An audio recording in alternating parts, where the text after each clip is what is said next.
Some people call it slamming, and some people call it pogoing, and some call it the skank. But I just call it dancing because that's normally what you're doing. So the first one is personal self-defense. That's myth number one. Like this one, they just call this more or less a slam. It's just keep going in a circle, keep moving your arms and stuff, and just bouncing off people, pushing them away. So number two myth of the Second Amendment, to defend against an invading army. Then you'll see people stepping out through the crowd like this, pushing people off them as they bounce into them. Number three, this is a big one. This one makes people run up on the Capitol on January 6th and then smear shit on the walls and think they know something. To hold a corrupted government accountable. This is not what the Second Amendment was about. And then also, there's also people, you'll see them, they'll be doing the pogo. They're usually pretty close to the stage. And you keep moving around in a circle like this, because that's the way the pit moves, is in a circle. Myth number four, well, this is just the Second Amendment protects the First Amendment. That's nonsense. People jumping off stage, you push them away, and just try not to get out of that circle, because if you do, you get out of the beat. And that's where the energy's at, is in the beat. Okay, number five. I have a Second Amendment right. Well, do you? I would assert there's literally no one in this country who has a Second Amendment right to own a gun. Now look, arm the houseless.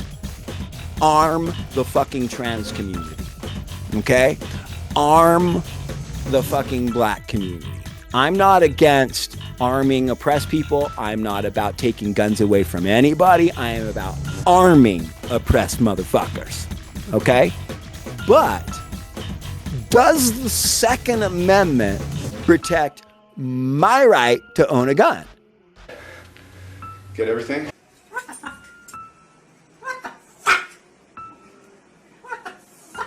And I'd like to dedicate this one to Punks for Progress. Punks for Progress. This is for my words of Punks for Progress.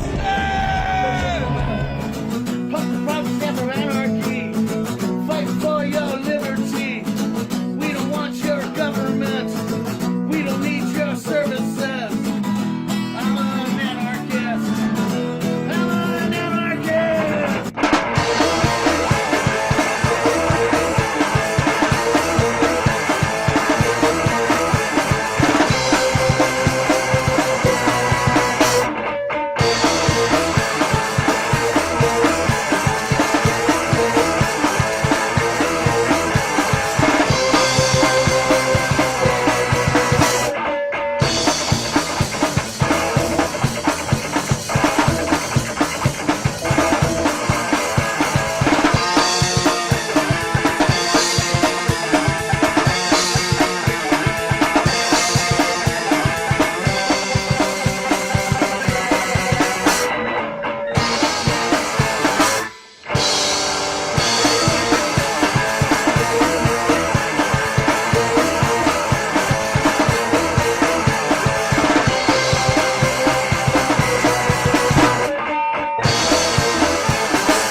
Punks for Progress on YouTube and Facebook. Thanks, brother. That sounds right up my alley. It's always a good day when you hear a punk say the word righteous.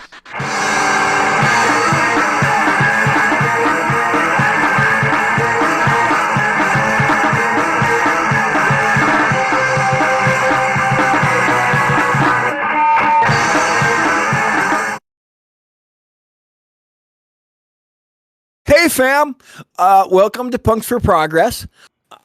This is the What the Fuck report, which you have not seen in a very long time. I am one of your hosts, Reverend Aaron. I am here with my co-host, Kylie the Krankenschwester. Say things to them, please, Kylie. Hi world, I'm Kylie the Krankenschwester, co-hosting today What the Fuck report, joining Nice. Reverend Aaron. Okay, so we have a jam-packed thingamathingy. We're going to talk about the Second Amendment. We're going to debunk all kinds of nonsense about the Second Amendment. We're going to talk about like the legit roots and history and foundations of the Second Amendment, like what Hamilton and Adams were all about, like literally what the founding fathers meant by the Second Amendment. We're going to talk about what's that well-regulated part all about. Oh man, we're going to tear it apart and we're going to debunk a lot of NRA bullshit talking points on it. So that's one of the topics we're going to cover today. We're also going to cover, Kylie was asking me recently, kind of flippantly, I think, so do you actually even know where slam dancing came from? And I was like, yes, I do. Like, I actually do know the history and origins and beginnings of slam dancing. And so we're going to talk about it because it's Punks for Progress. And then also, you want to know, so what's this thing about what is slam dancing and what is moshing? Right? And this annoying thing that goes in a circle pit that people try to start that actually was the original type slam dancing. Oh, and mosh pogoing. pit. No, pogoing was the original. See, we're going to, the facts and history behind slam dancing, moshing, pogoing. Okay. And it so didn't get start your in notepad out. 2003 at Warped Tour? Well, Warped Tour definitely invented most of punk rock. And then the rest was Coachella. But slam dancing pretty much happened at Five Finger Death Punch. So, okay, none of that is even remotely true, and we're not going to say any of that in our segment about slam dancing. But then we also got a bunch of new content up on the channel, so we're going to talk about that. We're going to do a segment. We're going to show some clips from different stuff that we're doing here at this revolutionary, anti-capitalist punk rock channel. Did I say all the things we're doing? We're doing a deep dive into the facts and history and foundations of the Second Amendment.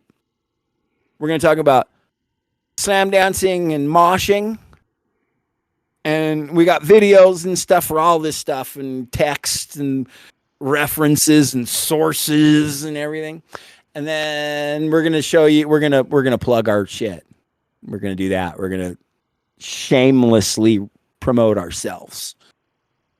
So yeah, it's the What the Fuck Report, but also you're going to also see a bunch of cool live music from punk rock bands and various cool music and shows that we went to and stuff, little clips here and there. So speaking of which, check out this live punk rock video. But first, I'm Reverend Aaron. That's Kylie the Krankenschwester. And this is the What the Fuck Report on Punks for Progress. And we will be right back with a deep dive on the Second Amendment. There's like 3 of them that even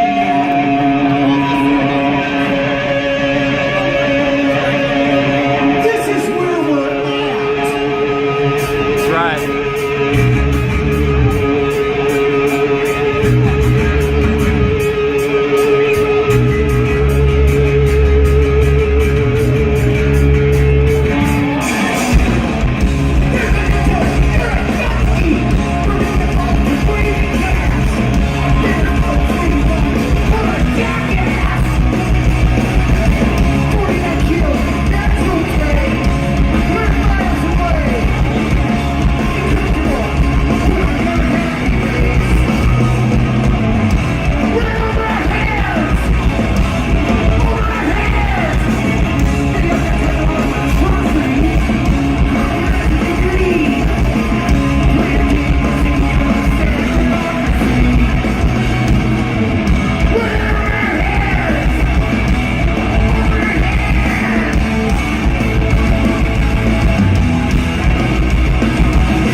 Citizens Rule Book. Okay. Oh, this is actually from InfoWars. Oh. Yeah, I'll talk about that too. Okay. The Second Amendment.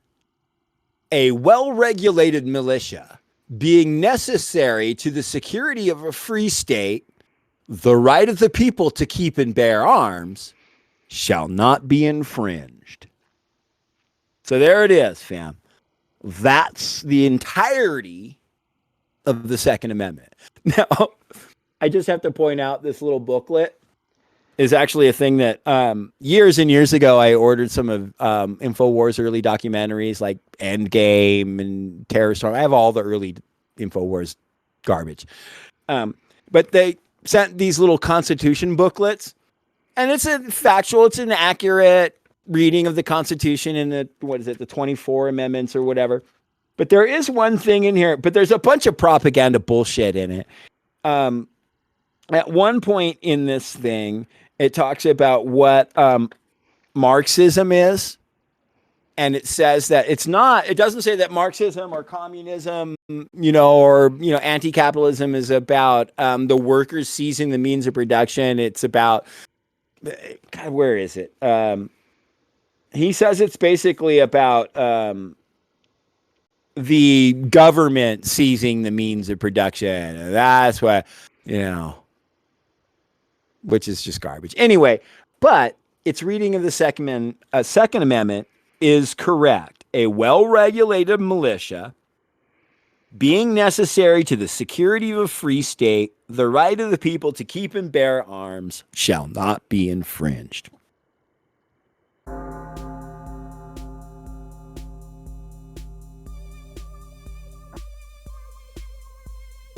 There's a lot of myths and there's a lot of varied interpretations of what that means.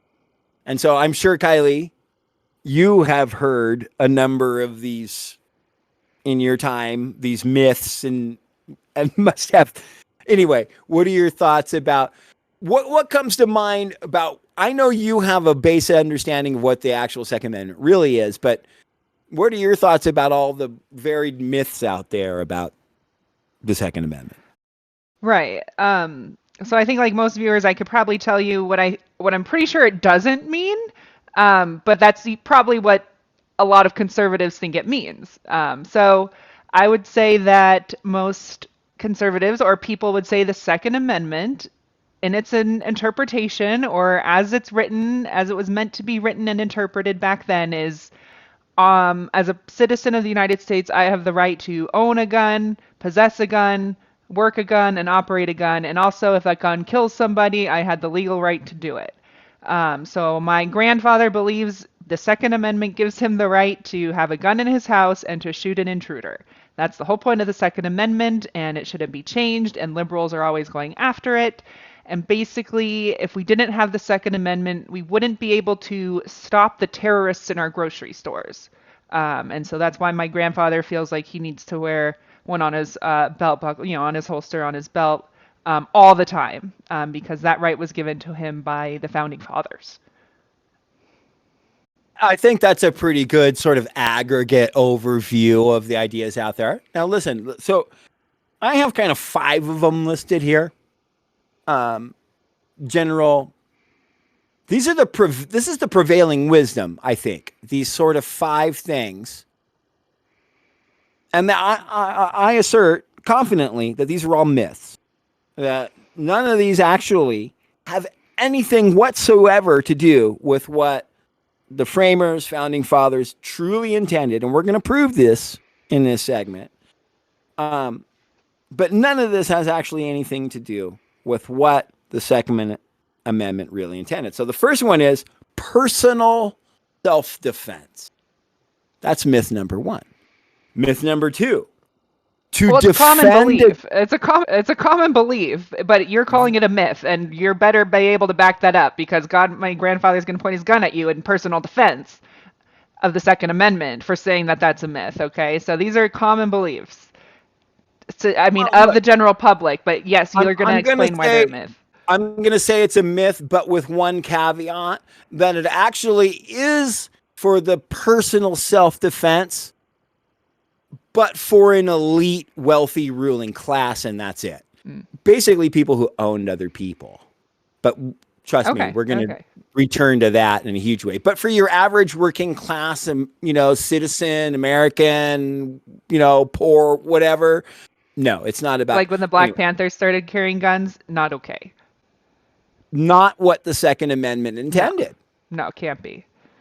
As much as I adore the Black Panthers, I have many volumes on the Black Panthers here because they're such a huge inspiration to me. But anyway, okay. So that's only the first one. So number two myth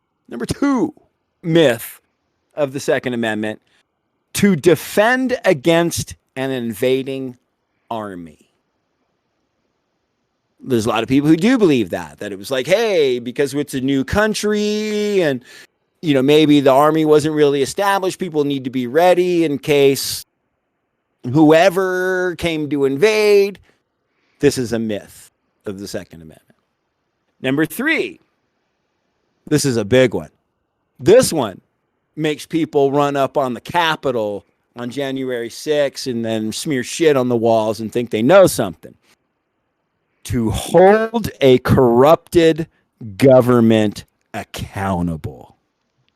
This is not what the Second Amendment was about. This is a fucking myth. And we're going to prove it. Doesn't matter. Listen, I am all about the people collectively holding a corrupted government or any fucking power structure accountable. Trust me, I am so all in for the concept of the workers and the people collectively rising up against corruption and oppression. Fully. But if you don't think the Second Amendment is the Second Amendment doesn't give you that right? It does not. Okay, because my grandfather would think you're licking the boot of the government if you don't believe the Second Amendment protects you against a corrupt government. And listen, I completely understand why he thinks that. It's trillions of dollars at this point have been spent to make sure that really decent people think that. Okay? But they're wrong. It's wrong. Myth number 4. Well, this is just the Second Amendment protects the First Amendment. Yeah, that's nonsense. That sounds good though, don't it? It sounds good. Oh man, because freedom of speech, right? Protection from religion, and the freedom to make sure everybody's an evangelical. Well, that's not the First Amendment either. That it's that's a whole nother video. But the Second Amendment is not, and no one that framed the Second Amendment, Hamilton, none of these people had any notions of the importance of the First Amendment when framing the Second Amendment. Completely separate document in a sense. Number 5, well, I have a Second Amendment right. Okay. Well, do you? And that's what's really relevant in debunk, number 5 is the importance of the well-regulated militia. Everyone's heard the well-regulated militia. You'll even hear Cenk Uygur and progressive media talk about, well, are you a well-regulated militia? But if you ask even those progressives and those people who are pro-gun control, who I'm not so much about pro-gun control, just that might trip you out at this point in the video if you're a right-winger who's even stayed this long. I'm not about taking your guns away necessarily. We'll return to that. But do you have a Second Amendment right? What is the well-regulated militia? What is that? We are going to cover that very specifically. Spoiler alert, Congress. That's okay. So those are the 5 myths I hope to debunk. Hope. Like we would have hit record if we were only running on hope. the last thing I have here, the last little note that I wrote down here for this explanation of the kind of 5 main myths. Is there another myth or common accepted kind of notion about the Second Amendment that I left out?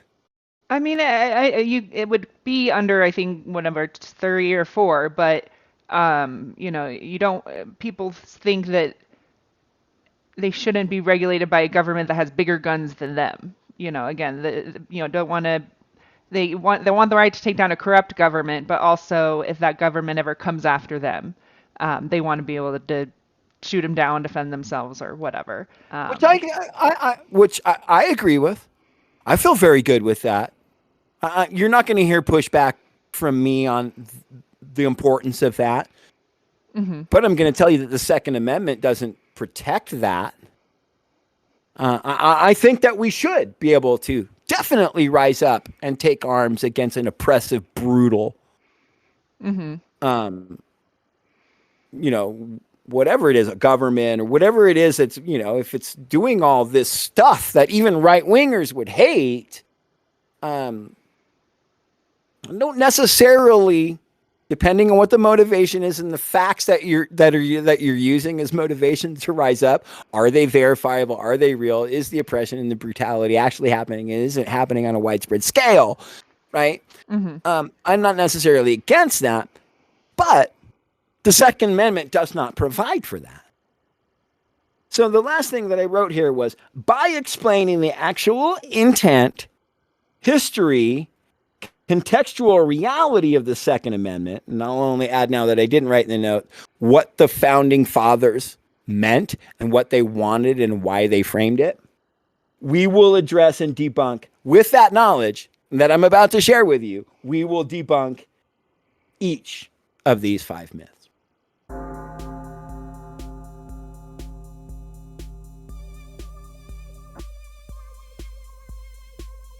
So, with that bold statement asserted,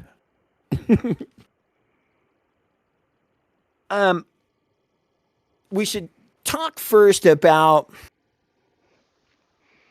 what was the sort of on the ground societal mood or contemporary conditions. What was really going on in the minds, not of just the founding fathers, but what was happening here in the country that sort of led to motivate people, motivate them to include this Second Amendment, right? And when you start listening to sort of, History Channel level or National Geographic sort of surface level descriptions of the Second Amendment, you'll hear a lot about the founding fathers' sort of fear of standing armies. Okay. All of the framers, even Washington and, the generals and stuff after winning the Revolutionary War were concerned about the United States establishing a standing army. Well, why? Well, if you put yourself into the perspective of what they just rebelled against, it was the crown, their standing army, which was always in function. The King George's army was always there, and it was used to what? Just brutally oppress people and murder them and rape women on their marriage night. All that kind of stuff was facilitated by the violence of the standing army. So when they were framing this new thing, they really were super apprehensive about establishing another version of that. To their credit, right?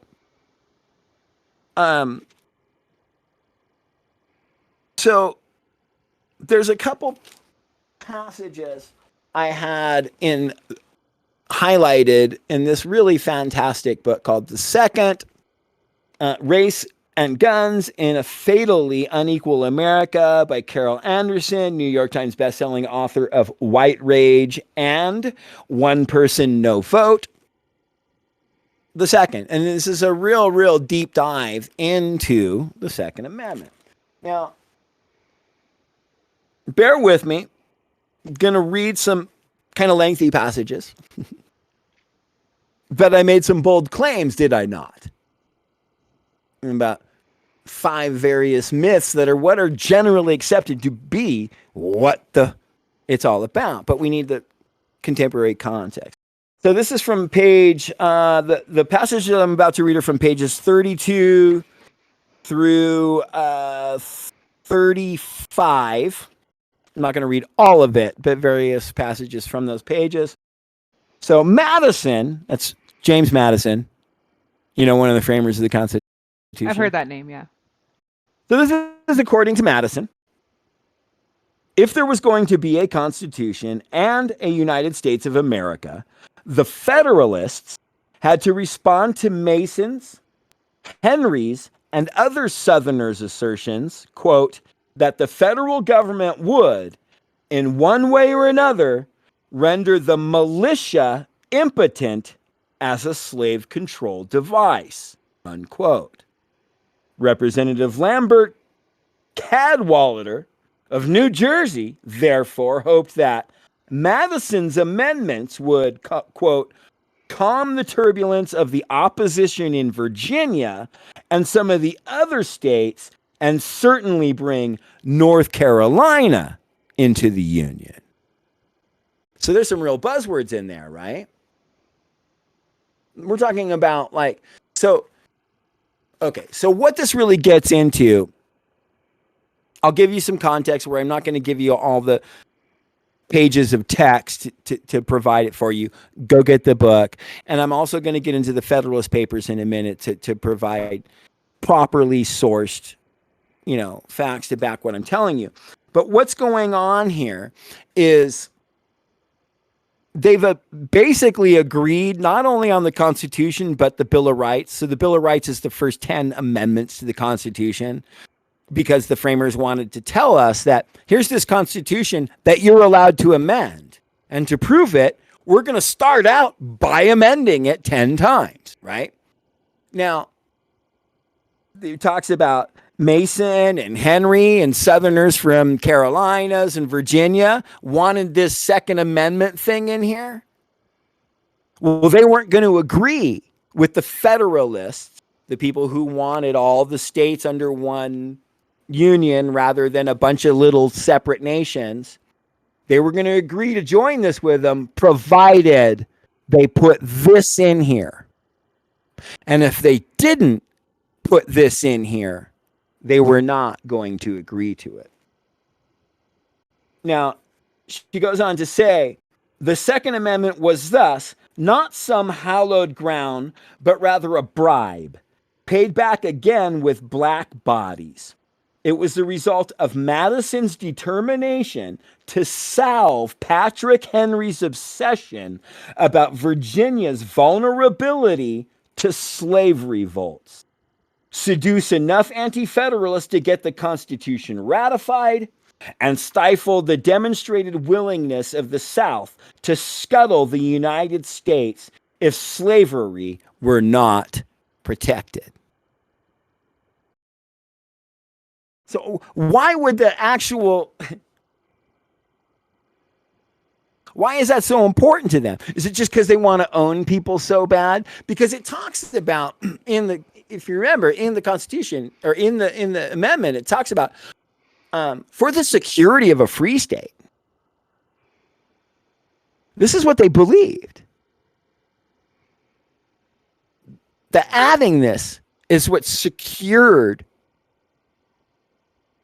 the very foundations of what America was. Now, I know every right-winger will agree with that, but they're not going to like what those foundations are.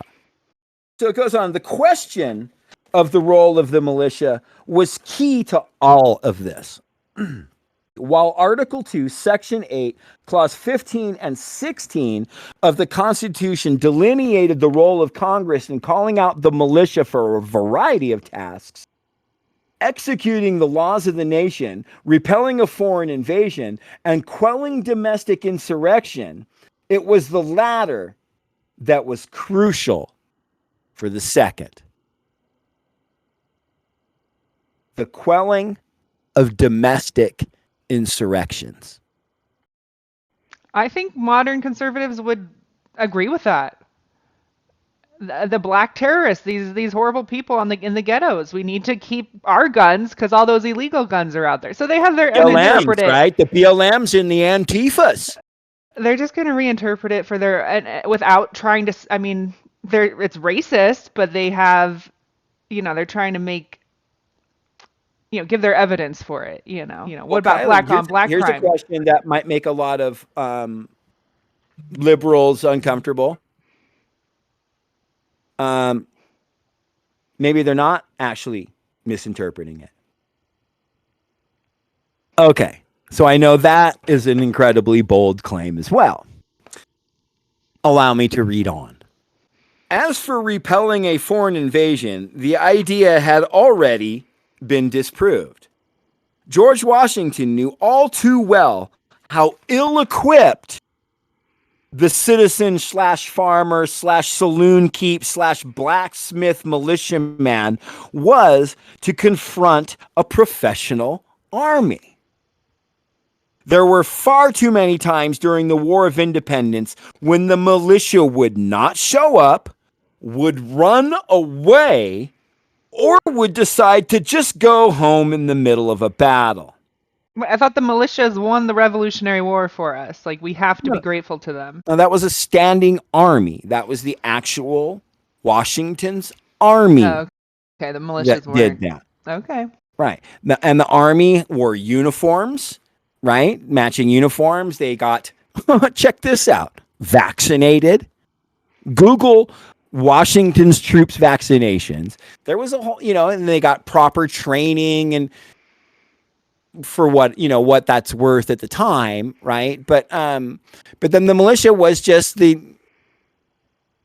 whoever it was from the local community, they could ask to come up and join the fight, right? And sometimes I'm sure that was very reliable and they fought hard and really good people fucking fought hard and bled and maybe even lost their lives in that effort. It's not to say that every militia member was, a piece of shit deserter, but at least according to this, and this is well sourced, and you can go ahead and get a copy of this book because every claim that she makes, she sources, with actual historic documents and stuff in here.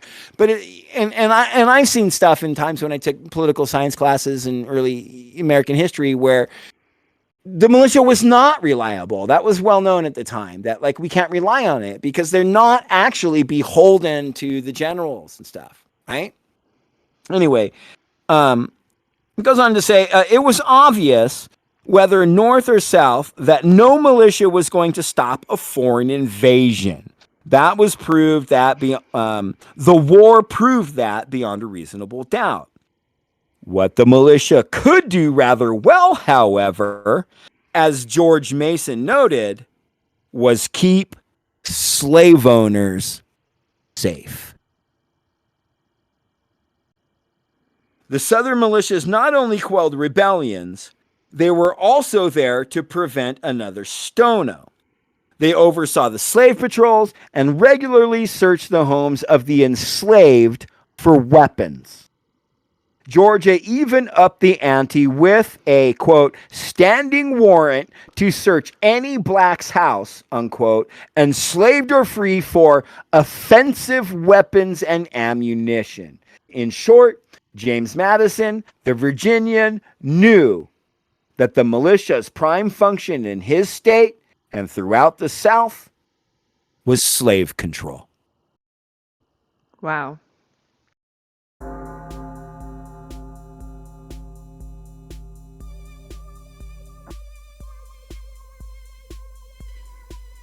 Even in we're talking 1776. We're not talking the 1870s. We're not talking Civil War era. This is 100 years before the foundational time of our country when they're trying to sort through laws, get this constitution together, barely had their Declaration of Independence. And this is their daily life. I mean, this is their rationale for, coming up with these laws regarding an armed forces or a standing army versus, how reliable the militia is. I don't know. It just goes to show how prevalent slavery was within the foundation of our country, and it was absolutely intentional and worked in that slaves did not have rights and they needed to be controlled.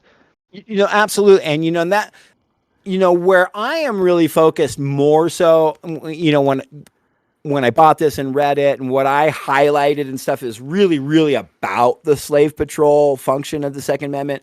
Her general thesis really is about how she really goes into great depth and detail about how also, even though it's about empowering and arming the average white supremacist slave owner and just average person to get their shit to go and round up an enslaved person if they escape those bonds, or to quell off of slave uprising, which we're about to get into in the next segment. But it's also about disempowering black people, making sure, like this last passage that I read highlighted, that standing warrant to search any black's house, enslaved or free, for offensive weapons and ammunition. So it's also about making sure that no black person has any type of weapon or anything to protect themselves. So this notion of personal self-protection. Wow. Remember when I said originally it's about, well, it depends on who you are. Mm-hmm. Right? Now, we're not going to go into a whole lot of in-depth detail about the massive, extensive efforts to disempower and disarm black people. And she takes it all the way through, up to, the civil rights era and Black Panthers and stuff like that too, right? But it's important to note that that's a reality, and maybe you, as a viewer, could go down that rabbit hole yourself. Maybe we'll make another video about that another time. But what I'd really like to get into now, unless you have any other thoughts about where we're at right now, I really want to get into the nooks and crannies of the specifics of the slave patrol, right? Because we're kind of talking about, so it's almost a little vague at this point. I mean, I think it's becoming very clear. But let's really bring it into focus. Right now, in any of the documents or in the drafts of amendments, they're either intentionally not putting in the word slave patrol, or it's just so synonymous they feel like they don't need to. Like the slave patrol, was that phrase used during this time, or is it just like quelling the slaves, quelling? I don't know that word. And let's be careful not to say the slaves and call them enslaved people, right? Okay. So I don't have a whole bunch of stuff highlighted and noted to answer that question, but absolutely. But let me get into this. So, yeah.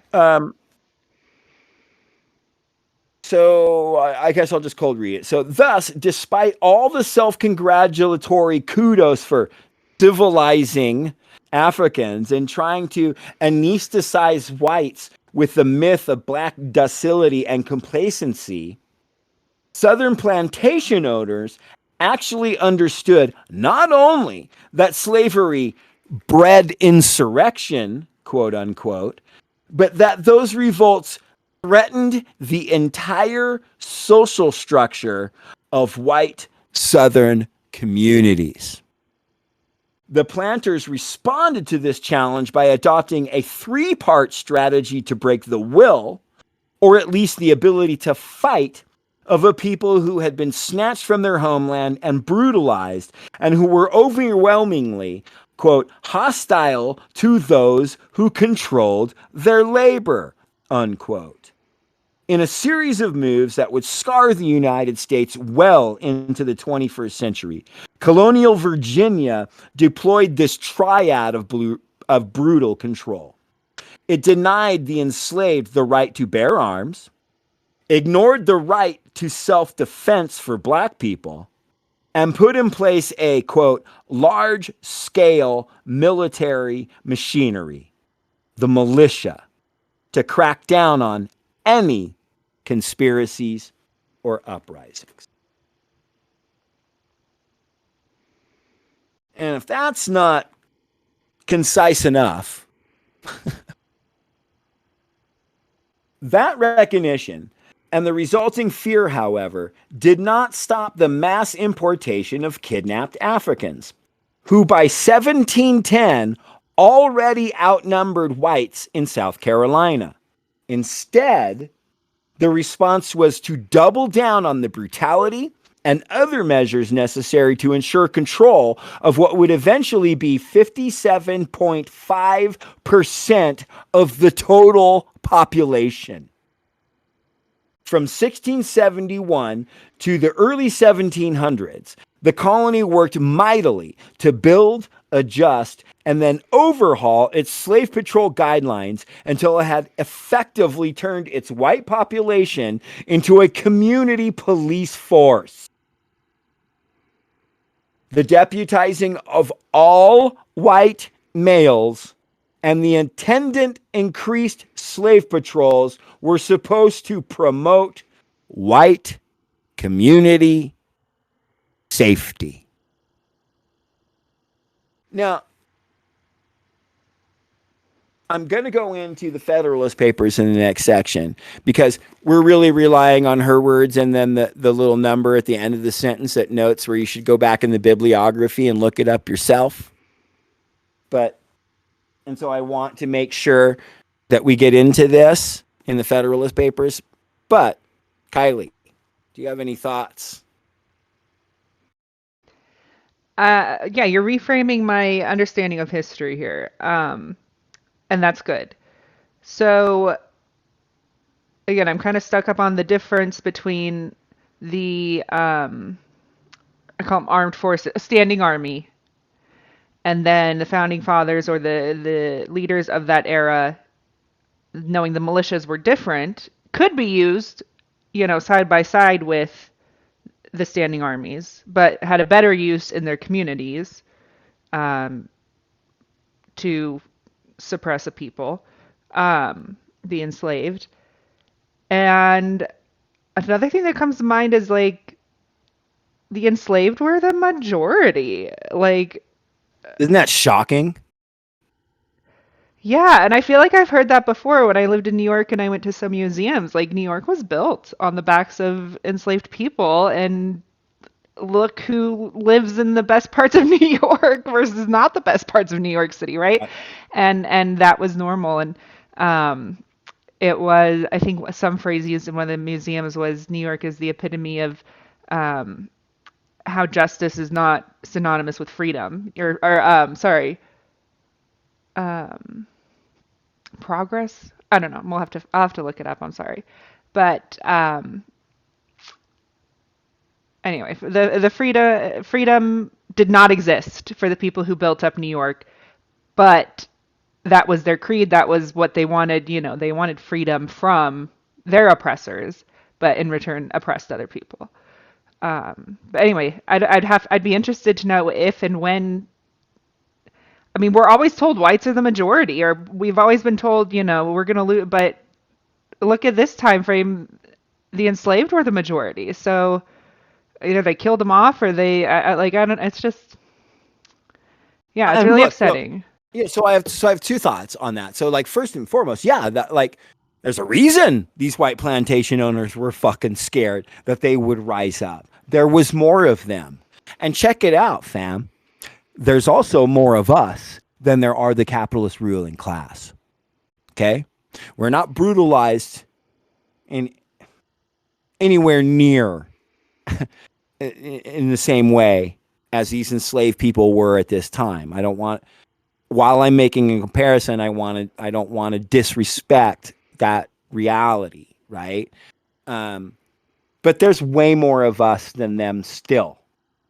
But there's a reason they were scared, because they knew me and the other 15, 20 plantation owners and our wives and kids, each of us owns like 75, 50 people or whatever. If they got together and rose up against us, they would slaughter us in a second. So what we need to do is make sure that every white person has a gun in case anything jumps off. Mm-hmm. And it's not, and let me emphasize, if anything jumps off. But Right. that's Yeah. where the well-regulated part comes in, right?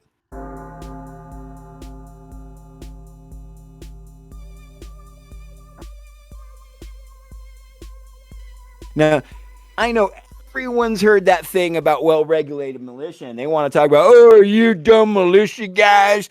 It says well-regulated militia. So, but you ask those people who call out right-wingers with that, okay, who does the well-regulating? Liberal. You know, you're so gloating and so full of yourself as you're insulting this dipshit right winger who does have it wrong, okay? But generally, you don't have it right. I'm gonna venture to say, with the exception of, there's gonna be people who watch this who do know who's supposed to well regulate the militia, I don't know. but the vast majority of you don't. Before today, did you have any idea? When you heard, well, what did you think of, Kylie? Let me ask you honestly. What did you think of prior to today when you heard that? Because you'd heard that term, right? The well-regulated Yeah. militia part. But I just assume that they need to. A militia could still be like doomsdayers in the desert, or preppers in the desert, preparing for either the end of the world via apocalypse by natural disaster or by the US government takeover. And they just needed to have an articles of organization to be well regulated. They needed a patch, maybe a matching uniform, as opposed to a clan, even though the clan had matching uniforms. But yeah, well regulated. I would just think they need, I don't know, an article, some kind of organizational document.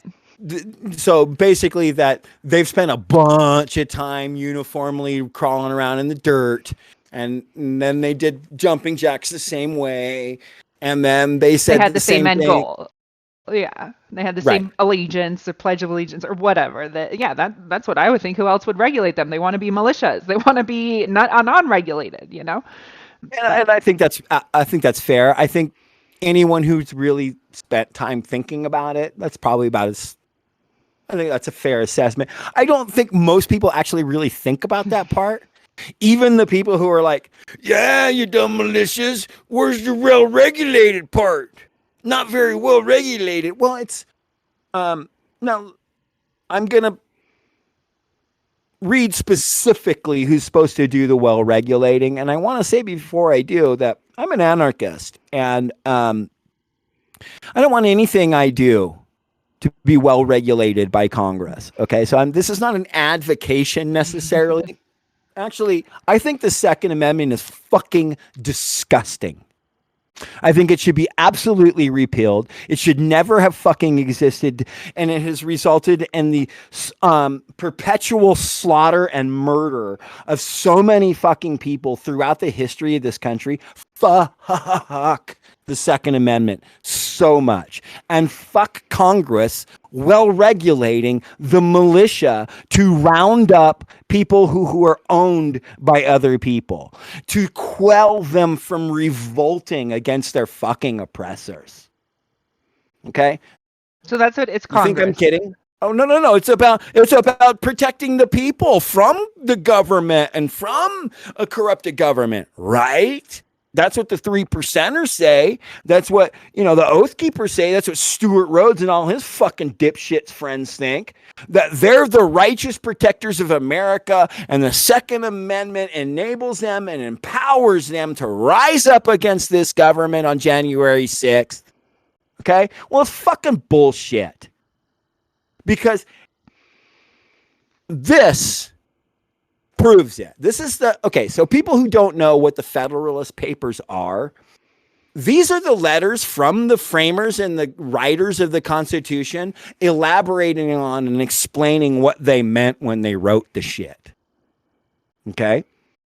Yeah, the reason I know about it is when the Supreme Court was going through its, when the Supreme Court was mainstream media or in headline news, which Supreme Court candidates or, presidents, or whatever, the Supreme Court was in headline news, which Supreme Court candidates or, presidents, or whatever, the Supreme Court was in headline news, which Supreme Court candidates or, presidents, or whatever, the Supreme Court was in headline news, which Supreme Court candidates or justices were fundamentalists, and they were reading the Federalist Papers to understand what the foundation, what the founding fathers meant when they wrote certain laws that they now want to interpret per the founding fathers' intentions. Not modern interpretation, but what was so anyway. So that's where I know the Federalist Papers when. Absolutely. The Federalist Papers are fundamental and core to understanding the purpose and intent of the framers of the Constitution. Every constitutional scholar essentially has this memorized. Okay. You can't be a constitutional scholar.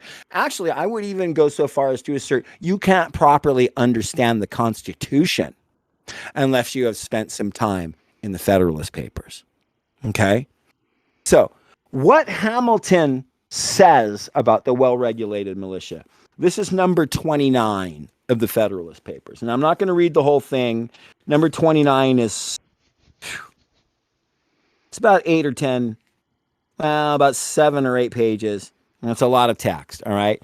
And remember, this is in Founding Fathers ease. This is in the vocabulary of that era. And so it's dense vocabulary, okay? But Can you put it in a rap? I might understand it or under. Well, I think the section I'm going to read is going to be digestible, and we'll be able to talk about it and flesh it out a little bit. But let me read this section. I'm just warning you that it's a little dense, but we'll talk about it. Okay. That's it. Okay. So, the power of regulating the militia and of commanding its services in times of insurrection and invasion are natural incidents to the duties of superintending the common defense and of watching over the internal peace of the Confederacy. It requires no skill in the science of war to discern that the uniformity in the organization and discipline of the militia would be attended with the most beneficial effects. It would enable them to discharge the duties of the camp and of the field with mutual intelligence and concert, an advantage of peculiar moment in the operation of an army, and it would fit them much sooner to acquire the degree of proficiency in military functions which would be essential to their usefulness. This desirable uniformity can only be accomplished by confiding the regulation of the militia to the direction of the national authority. It is therefore with the most evident propriety that the plan of the convention proposes to empower the Union, quote, to provide for organizing, arming, and disciplining the militia, and for governing such part of them as may be employed in the service of the United States, reserving to the states respectively the appointment of the officers and the authority of training the militia according to the discipline prescribed by Congress. Article 29, as penned by Hamilton in the Federalist Papers. So what they're saying is, your local state governments can go ahead and pick the leadership of your local militias, but the federal government will be in charge of regulating the training and deployment of said militias. That's what well-regulated means. Kylie, I mean, like I said, there's some big flowery, dense words in there, but does it get any fucking clearer? Especially for any of these assholes who were running up on the Capitol on January 6th. Yeah, so the Second Amendment, and really probably nowhere else in the Constitution, does it give any dissenters of the United States or what to be would be become the United States authority to overthrow it, no matter how corrupt it was. Well, I would say it not in that way. It Not in doesn't that way. Yeah. It doesn't empower them with weapons to do it. They do talk about, there's that famous line, I believe it's Jefferson, who talks about, they make it, well, first of all, they have the amendments. There's your chance to ratify this document and change it, right? Mm-hmm. And then there is, the famous thing, I'm going to butcher the quote, but, at some point, this document will become so frazzled, it'll be time to rewrite it, right? So that's the provisions that they instilled to rise up against the corruption. Yeah, that makes more sense. Why would the founding fathers put in the Second Amendment? People can rise up against us with guns. They were trying to secure a stable government. Within the context, I mean, if you were to reinterpret it the way conservatives interpret it now, the Second Amendment at the time should have given the power to rise up against a corrupt government to the enslaved, right? Because they were being oppressed and it was, unfair, and they were, being brutally tortured by authority, which is how modern day conservatives interpret the Second Amendment.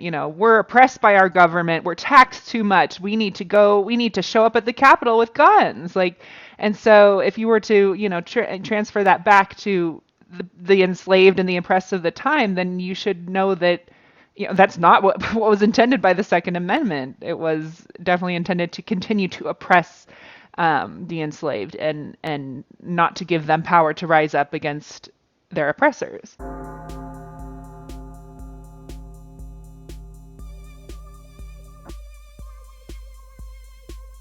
You know what I think might be fun at this point?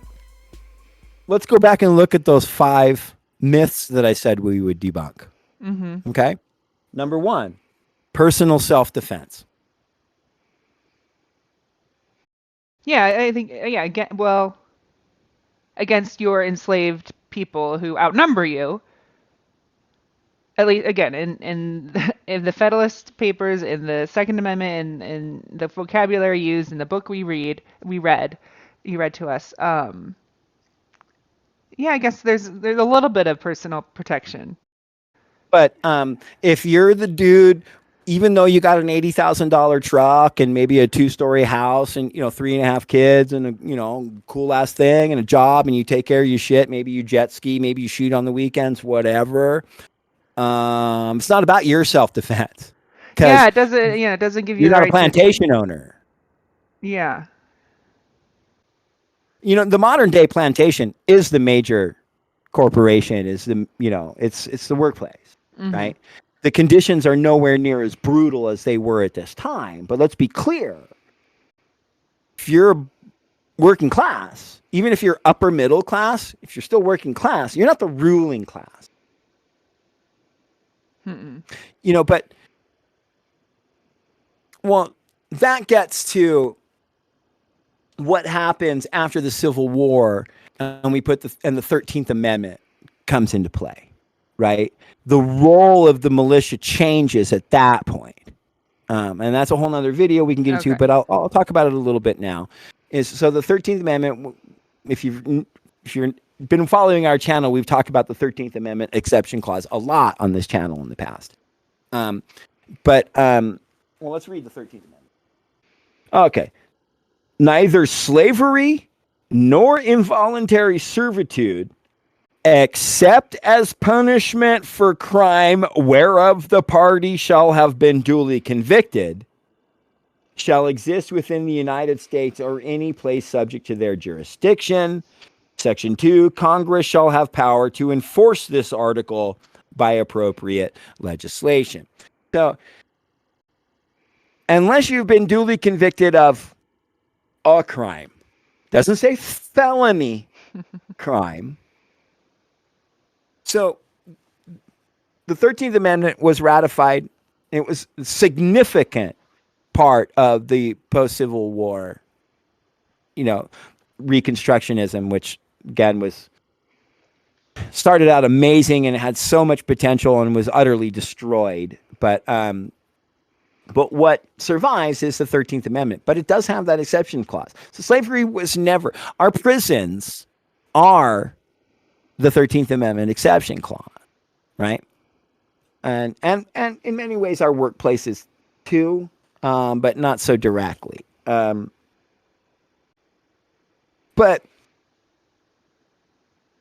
the 13th Amendment ended private ownership of people. It didn't end slavery. It ended private ownership of people and put the ownership of people in state hands. And what they instantly did on day one was begin the practice of convict leasing. So the plantation owners who had just had to give up all the people that they had enslaved, well, they would just round them up for random things like loitering, looking at a white woman, not having any money, and then just instantly return them, lease them to the plantation owners and perpetuate it. And the people who went out and enforced these laws are the beginnings of the United States police force. That's the beginnings of the police. This is not, we had sheriffs that would uphold local thing and solve disputes in local, whatever. But the police force, uniformed police force, the thing that we recognize today, that's its birth, is in the 13th Amendment exception clause. When slavery was transferred from private ownership to state ownership. And this whipping and all that overt brutality was pulled out of the equation. Well, it was, I think it still existed. It was just legalized under the word punishment. I mean, as opposed to somebody, voluntarily doing that to somebody.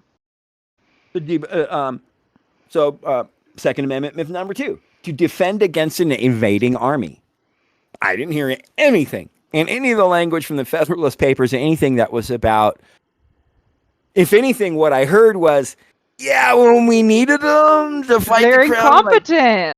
That's what I heard, is they're incompetent when they're up against an invading army. And listen, and I think that's kind of understandable, because what this militia is it's just a farmer at home, steel worker who's got kids, well, at that time, I can confidently use the male verbiage, right? Because this is all men. They weren't calling up women in the militia at the time. But,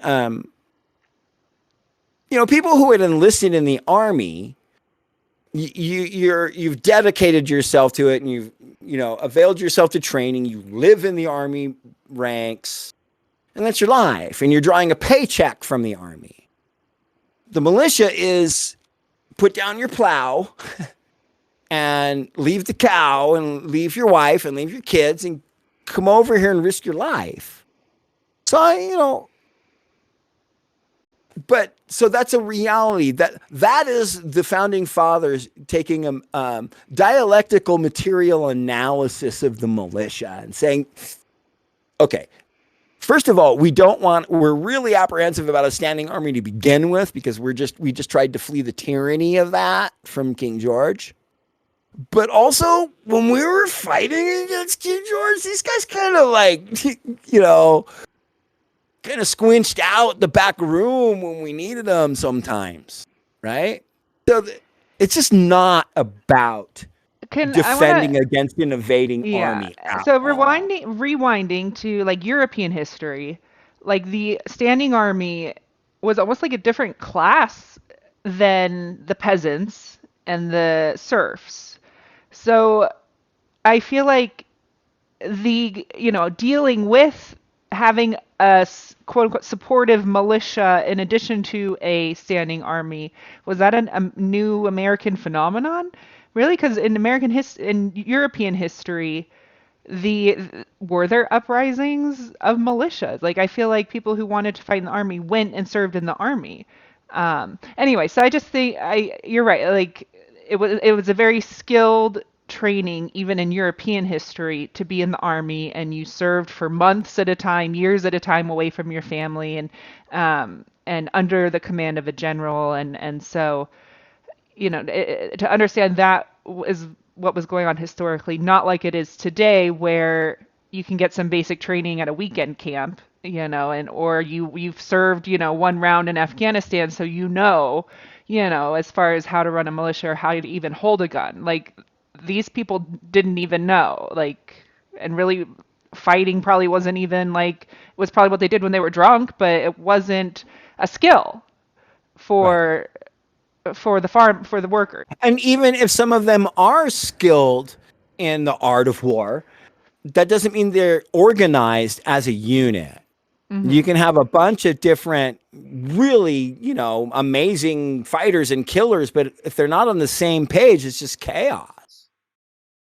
That's who the founding fathers are talking about when they say militia. They're not oath keepers and wearing the same patch. Regulate. Again, it did specify. I don't mean to cut you off, but it did specify. Thank you for bringing it up. It specifies, okay, your state government is going to choose the leadership of your militia because your state government is more connected to the people of the state. So, hypothetically, right? So they can pick the people that can really organize you into something that's reliable. And then ultimately, we send you off to be under the charge of Congress. But even then, it's like they didn't. So when I read really early on, it was like none of the framers were including the militia in anything. And it was these guys from Virginia and Mason who was like, wait. And it was for this purpose, right? So myth number 4, the Second Amendment protects the First Amendment. Just not at all, right? I mean, it's almost insulting at this point. That you need to, that a modern day person would need to carry a gun so they can say what they want and have their own religion. And that's what George Washington wanted when he wrote the Second Amendment. Well, he had help from Jesus writing it. Jesus was there and they wrote it. And right. I don't know if Joseph Smith was there at the time, but I'm sure they corresponded with him, So. Yeah. Okay, number 5. I have a Second Amendment right. Well, do you? I would assert there's literally no one in this country who has a Second Amendment right to own a gun. Now look, arm the houseless. Arm the fucking trans community. Okay?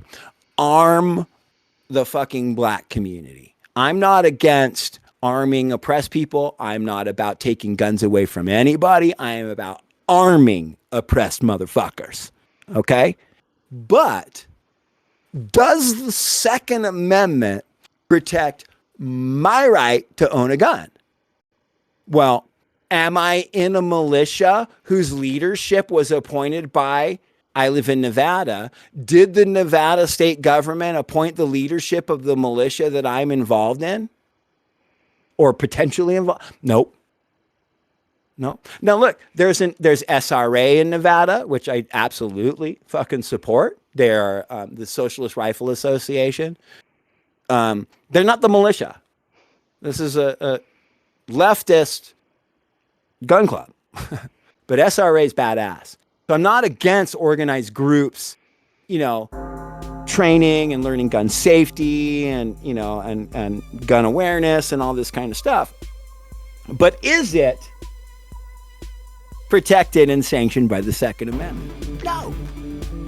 How do foundational, fundamental, people who want the Constitution interpreted as it was written at the time get away with saying that regarding women's rights, abortion rights, and land rights, but then they don't have to look at the foundational, fundamental language around the Second Amendment. They think the Second Amendment covers their Glocks and their handguns and their the AK-15s or whatever in their house. But then when you go back to the late 1700s, those guns didn't exist, so those can't be protected under whatever the hell they were talking about at the time anyway. Like, I just feel like they let themselves get away with not applying that rule to the Second Amendment, of looking back at the text of and the frame and the mindset of those at the time. I think that is, thank you, because I do think that is a really important sort of talking point, right? That, like, clearly the founding fathers weren't envisioning ARs and extended clips and all this stuff. The only issue I have with that, especially from progressives and liberals, you'll hear them, like, that becomes sort of the cornerstone of their argument against gun ownership in the Second Amendment, is, well, they couldn't have envisioned that. And it's like, you're right, but but also the Second Amendment was about the well-regulated militia by Congress to stop people from escaping slavery.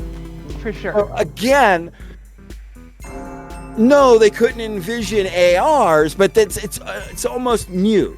Mm-hmm. That's only one step, when really there's 100 more steps to go in deconstructing it. Yeah. I mean, I again, and I appreciate you bringing that up, because that is a very common assertion, and it's not false, right? It's inaccurate. Of course they couldn't envision it, and I think that they would be appalled. Mm-hmm. But in the end, well, for one, does that argument weigh right-wing gun aficionados? Nah, I haven't seen it work. I don't think they're gonna like this video either. Mm-hmm. I mean, unless they own up to the fact that they're racist, or they want to preserve white supremacy, or want to preserve their social class, or the oppression of the people underneath them. Like, unless they're just blunt and honest about it, how could then they would agree with this, just. Well, and that brings me back, and I think this is a great way to wrap up this segment, is that, like, what we had said about is militias attacking BLM and Antifa a violation of the Second Amendment? No, if anyway, it's a second cousin to perpetuating the tradition of the Second Amendment. They're not well regulated. Their leadership was not chosen by state government, and they're not being regulated by the federal government. So it's not the same thing. But the truth is, yes, man, the Second Amendment was totally about oppressing black people, straight up. Mm-hmm. So unless you have any other thoughts, I think maybe we should play some live punk rock music. Yeah, let's and play then some come angry back music. and then talk about, like, the history of slam dancing. Cool. Okay, we'll do that.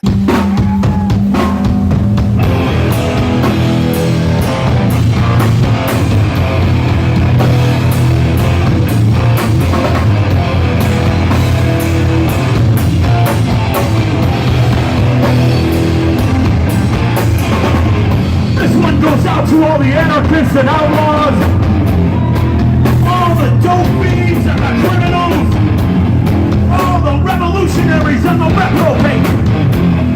Just fucking remember, if you're claiming to live outside of society, you don't get to call the fucking cops. That's right, punk. You don't get to run up to your punk. You don't get it no fucking way. Like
call it slamming, and some people call it pogoing, and some call it the skang.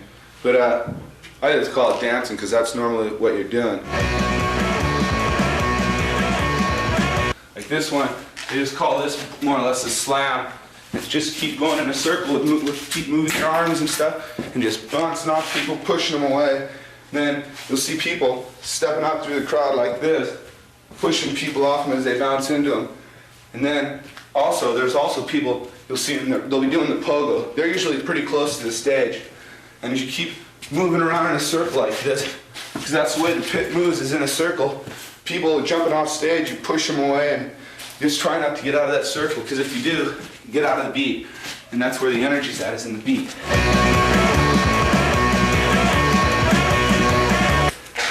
Just keeps going like this. Just keep moving around. And it doesn't matter if you fall down or not, because your buddy's going to be there to pick you up, or someone's going to pick you up. Get everything?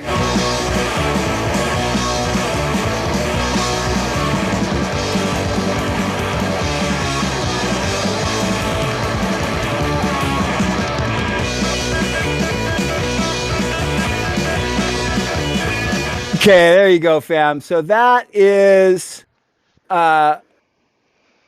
wait. Pause that. That's Brian from Another State of Mind. Yeah. Okay, wait, what is that video clip? And where is it from? And what year is it? Okay, so that's from the movie Another State of Mind. Okay. Which is a documentary? Or... Yeah, it's a documentary about Youth Brigade and Social Distortion by a bus and go on a U.S. tour and stuff. And so I actually had the distinct pleasure of meeting Brian many years after that was filmed. But my old roommate, Becca Porter, who was old school from BYO Records. She worked with BYO forever. Some people, she's actually in that movie too, talking about why she doesn't like slam dancing.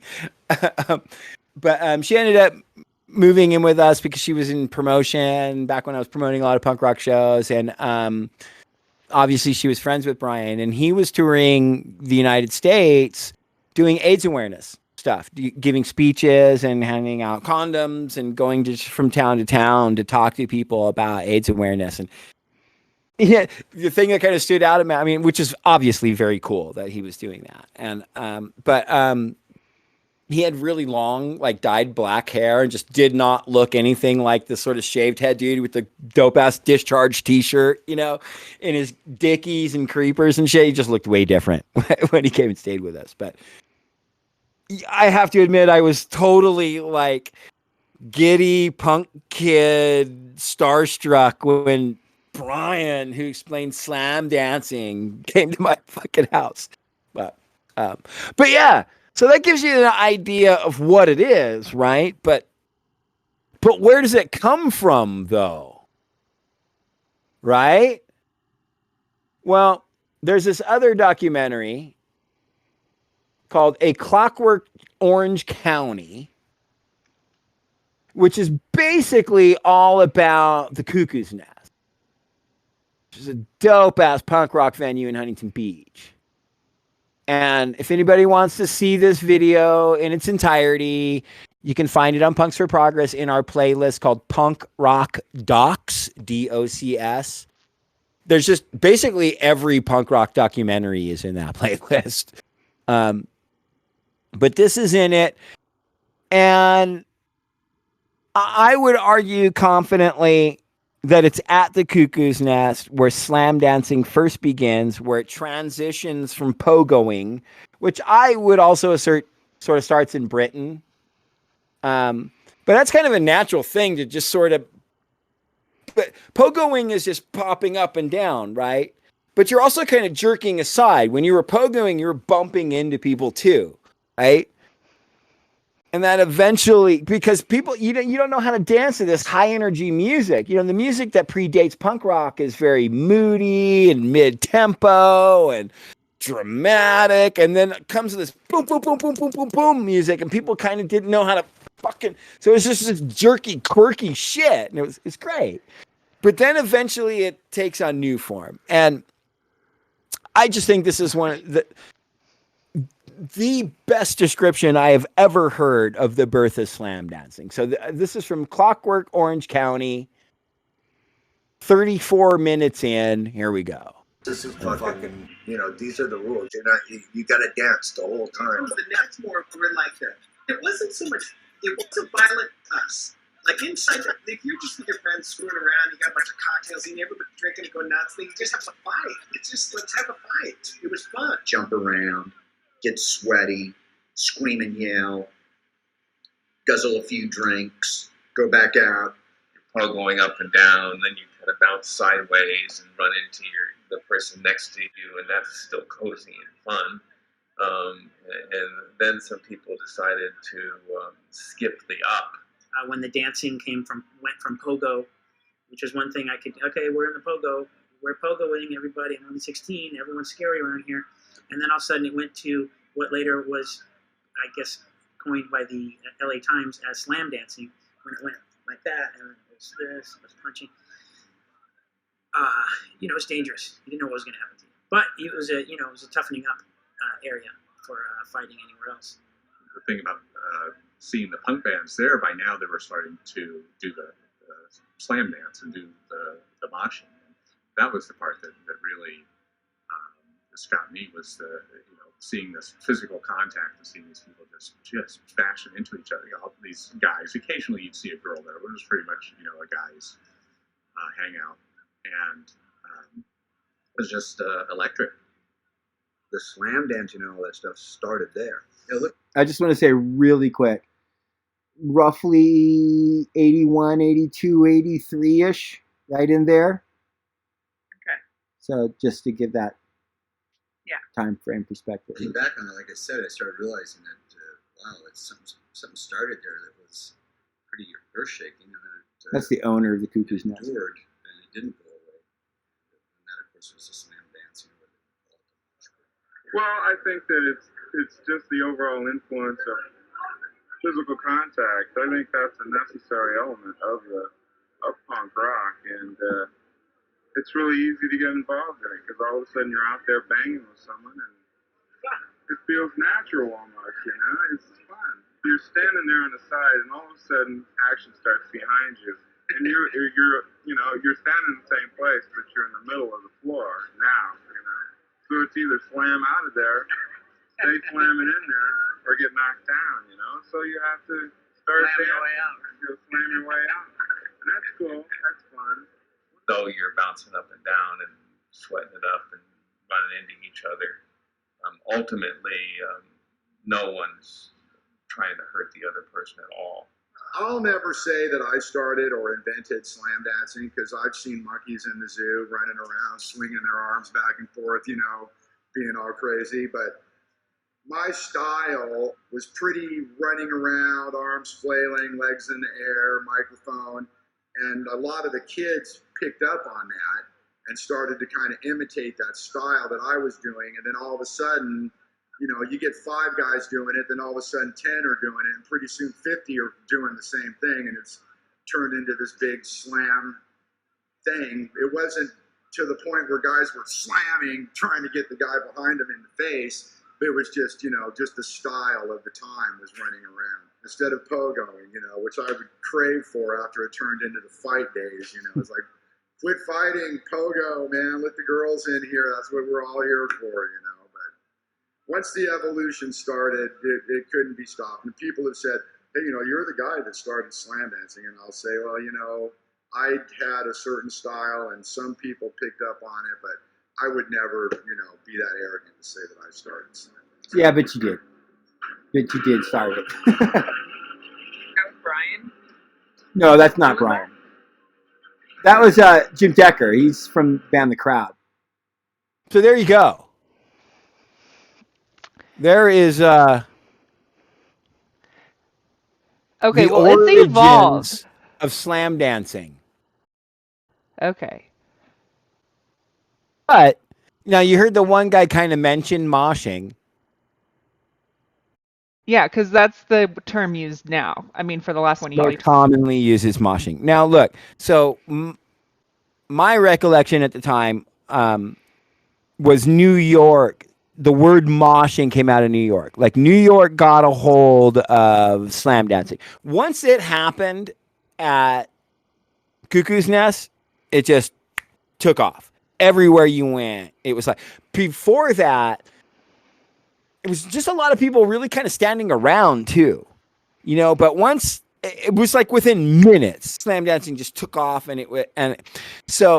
when it gets to New York, the New York scene was always a little tougher and angrier and, I don't know, more New York, I guess. Like not Manhattan, but the Bowery and fucking hurting, pissed off fucking New York. And so it just became a little more brutal. And I don't know where the term moshing came from. The first time I ever heard mosh, the word mosh, was from the guys from Anthrax. So this is when thrash had already started, the crossover between sort of metal and punk rock,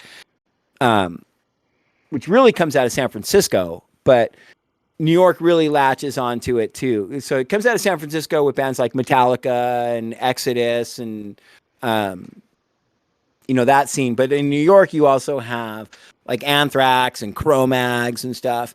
And that's where there's songs where Anthrax and their early stuff are talking about moshing, caught in a mosh. That's the song. Like I had heard the term mosh before I heard that song, but that was definitely a very, very East Coast New York hardcore version. And it was like on its face, owning it more brutal than slam dancing. And so where I remember I came down on the side of I like slam dancing more than moshing because I saw slam dancing as incorporating that second word, dancing. Like you look at Brian's description of it and then the other descriptions from like, in that second video from Clockwork Orange County, that's Keith Morris from Circle Jerks. That's Chuck Dukowski from Black Flag. Those are a bunch of like early LA punk rockers, right? Originators of our scene. But what they describe as motion, and you're paying attention to the rhythm, you're feeling the rhythm, and it's dancing, and there's almost an art form to it, right? Where once we get to moshing, it's just like, fucking smash and do, which has its place too. I'm not trying to disparage moshing in any way. I've moshed at Sick of It All shows and at Slayer shows, and it has its place, but I just think there's more style to slam dancing. So there you go, Kylie. That's my presentation. That's my answer to your question, which you asked me a few weeks ago, which is, so do you know where it even came from, and what's moshing and why is it moshing and outside? There you go.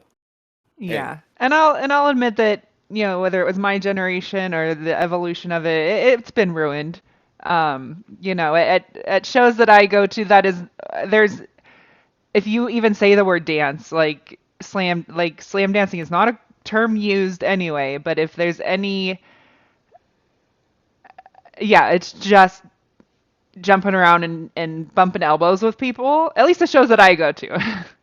And that's called moshing. And if someone starts to like encourage a circle to be formed, people get annoyed and pissed off.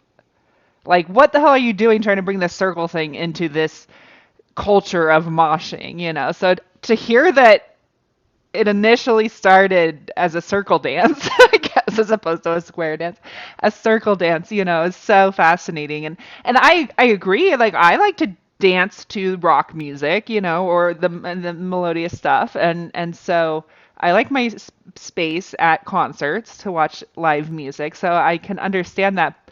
And it'd be interesting to hear and see, what happens at punk shows today? Because I don't think. Huge pits. So you've been at shows where there's a big pit, haven't you? Whether it's a mosh pit, slam pit, whatever, it's still called the pit. Yeah. Oh, yeah. But because this came out of punk, because it was created to react to or dance to punk music, And the concerts I go to are not strictly punk music. They're the emo or progressive rock, you know, and maybe pop punk, but not, you know, the staccato of a punk band, I guess, you know. I mean, I guess So I've been to look, some punk so shows. I know, like, look, there was an early phenomenon where a lot of the older punks, we would police pits. We would stand on the edge of the pit and make sure. And that just gets tiring because now you're not enjoying the band anymore. But that was like, it was so prevalent that there were people who were going to show up to a pit and be like, I remember that early on, I remember seeing this dude come up to the edge of the pit, get somebody, and he pulls the band out of his back of his pocket, he fucking ties it on his head, and then runs in. And I'm like, okay, that dude does not get what we're doing at all. And he just, it doesn't matter what the music was. You know, and I really like thrash a lot, but within the thrash community, there was it's just like 1, 2, 3, 4, and it doesn't matter what the music's doing. Everyone just went fucking nuts and ballistic. And I was like, So you could be watching. They could be showing of The Godfather in the screen, and y'all would just beat the shit out of each other and go nuts, you know. And I was always very critical of that. To this day, I'm very critical of that. Like, I'm here to enjoy music. And the reason I loved slam dancing so much when I was a kid was like, this is the way to react to this music and to feel the music and be lost in it. Not just this aggressive thing, you know, it becomes a very testosterone fueled man thing. But that was addressed very early on. You know, our hometown Reno, you know, icon 7 Seconds had Not Just Boys Fun, was, you know, the song about, hey, girls get to be a part of this too, and we need to be aware of that. You know, not that girls are weak and can't handle a pit or whatever, but like the guy who's fucking pulling his bandana tight and just go fucking fuck some shit up. He doesn't care what the music is, as long as it's aggro enough for him to wreck shit. And I don't fuck all that. Fuck that poser fucking douchebag. So there was something called policing. Jock. So what would you do when you police Fuck the people pit? up. Fuck people up. You're gonna be that douche. I'm gonna punch you in the back of the head when you get by me. Fucking thump, dude.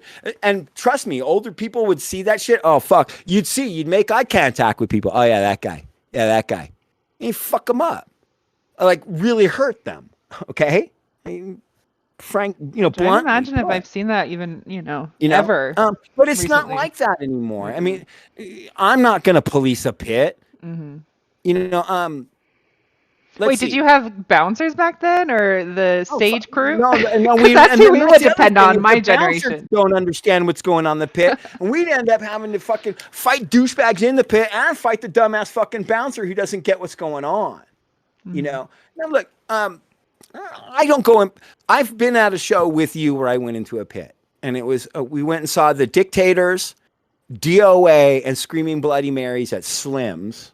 Rest in peace, Slim's. And I went down in the pit, and I felt very comfortable in that pit because I was an old school punk rock crowd who really enjoys DOA and Dictators and stuff. But normally, I don't want anything to do with it. I don't want anything to do with it. The vast majority of people in a pit these days just don't get it. But that was, they didn't, we were crying and complaining about that shit back in the early 80s too. I don't get it. When New York started calling it moshing, everyone on the West Coast, well, they don't fucking get it. They ain't fucking moshing. Fuck these posers. You know? But it's punk rock, true punk rock music is genuinely very angry, and it's very aggressively angry, and slam dance, moshing, even pogoing. You know, pogoing, if you really listen to the late 70s punk rock stuff, like the Weirdos and the Buzzcocks, and that stuff is quirky jerky, and pogoing really works for that music. Mm-hmm. You know, once we have localized scenes all over the country and all over Europe, and it's not just New York, London, and LA anymore, it becomes more, the quintessential punk rock band becomes a lot more aggressive. and we started breaking off into factions. Yeah, the birth of goth, and there's people who are into, rock steady and ska and stuff, and like, but when you said punk rock band, you knew it was going to be loud, thick ass guitar, aggressive fucking mood, and the crowd was dangerous. Shit could go down. And when you do this, fuck everything, fuck you, I'm not taking it anymore in the most aggressive way, you're inviting a lot of dangerous elements in. There were a lot of fucking scandalous criminal motherfuckers that came to early punk shows and then didn't understand the slam pit and thought it was okay in there to go in there and do stupid shit, and they get tooled up. Now it's just there's not going to be any punk rockers policing the pit or any of that shit. That hasn't been, it's gotten away from us, and it's its own thing now, but I don't know. I guess all that description said, I think I feel kind of fortunate that I got to see that evolution and kind of understand it and weighed in on it at the time. We had long discussions, our friends and stuff, when we were young. This stuff was like crucially important shit, man. Like fundamental to who we were as people, like, yeah. And it's such an amazing outlet to this day, because your parents don't fucking get you. Your school's treating you like shit. Your boss is a fucking asshole. Just flip out and flail around to this aggressive guitar chord shit and lose your shit and get sweaty. It's fantastic. It's such an amazing thing. And, and I'll just say it is okay to seriously fuck up anyone that grabs you in your genitals in a pit or is too violent and thinks they're being badasses. Fuck them up. Hurt them if they do that shit. Oh yeah, it needs to be heard. I need to hear that. Yeah, especially it being a girl who's gone in the mosh pit, and some people think it's a great opportunity to get out some of their authoritarian misogyny inner feelings or whatever, or be a little touchy-feely, and I've held back a few punches a few times, and I was going to time them with the beat anyway, so it looked, unintentional, but, if that is... High knees and elbows have always been a part of slam dancing and moshing, and if those happen to connect with his genitals, I mean, that's just part of being in the pit. It happens. That's part of slam dancing. Yeah. It should be, at least. And that was always, I should say that was always like part of policing the pit. Because yeah, it seemed like a sacred spot. It seemed like it was a sacred, and I wish it still was, and it is to me. I can't wait to go to a show and to start jumping and elbowing and start a pit. It's definitely not what you're describing. It's what has evolved, but it's my cathartic way to get out frustrations and do that.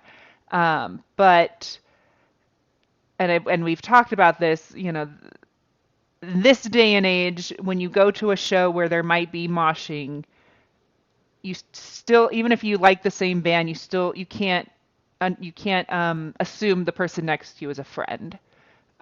Whereas in the punk rock scene, that maybe was a little different, or, it was understood by the patches you wore or the people you hung out with, the music you knew, that they were a friend on many levels. Whereas when I go to a show and we like the same, semi-popular progressive rock band, they might be a Trump supporter. They might, we might like the same music, but there isn't an underlying culture of we're oppressed, we're angry, and this is our way of getting out our frustration. And I would say more specifically in the early days, it was localized communities. I remember this very distinctly. You knew everybody. I knew every punk in Reno, all 20 of them. You see what I'm saying? Mm-hmm. And so it was us that knew, and people like, who the fuck are you? You show up. And we're very, very apprehensive of strangers. And who the fuck are you? Because you're going to come in here and do shit wrong, get it wrong, and misrepresent us, right? These fucking posers, right? So it's not necessarily, oh, you showed up with the same T-shirt and you wrote a band on your leather jacket.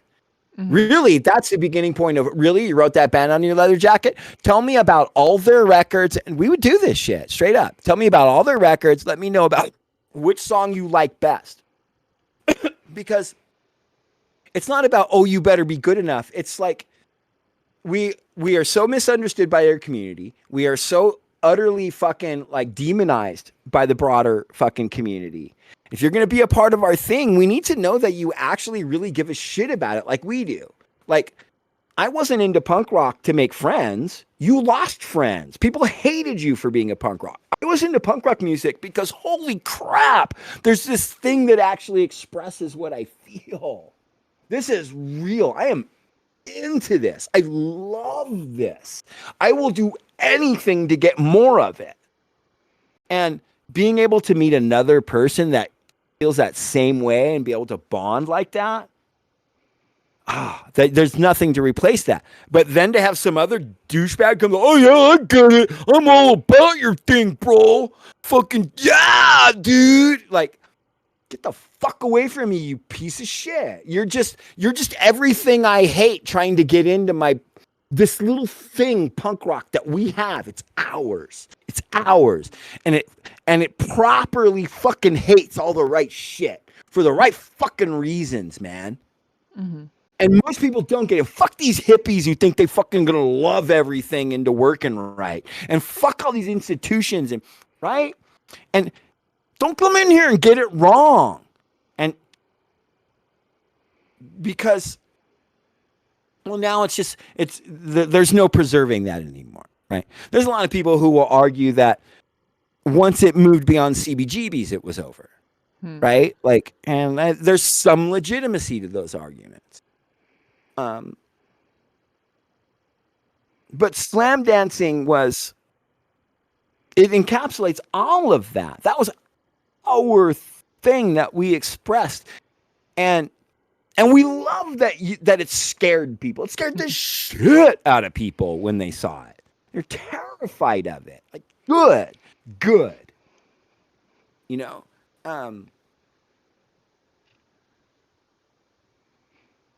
And now I think it's wonderful that it's a staple of high energy music and that people have that.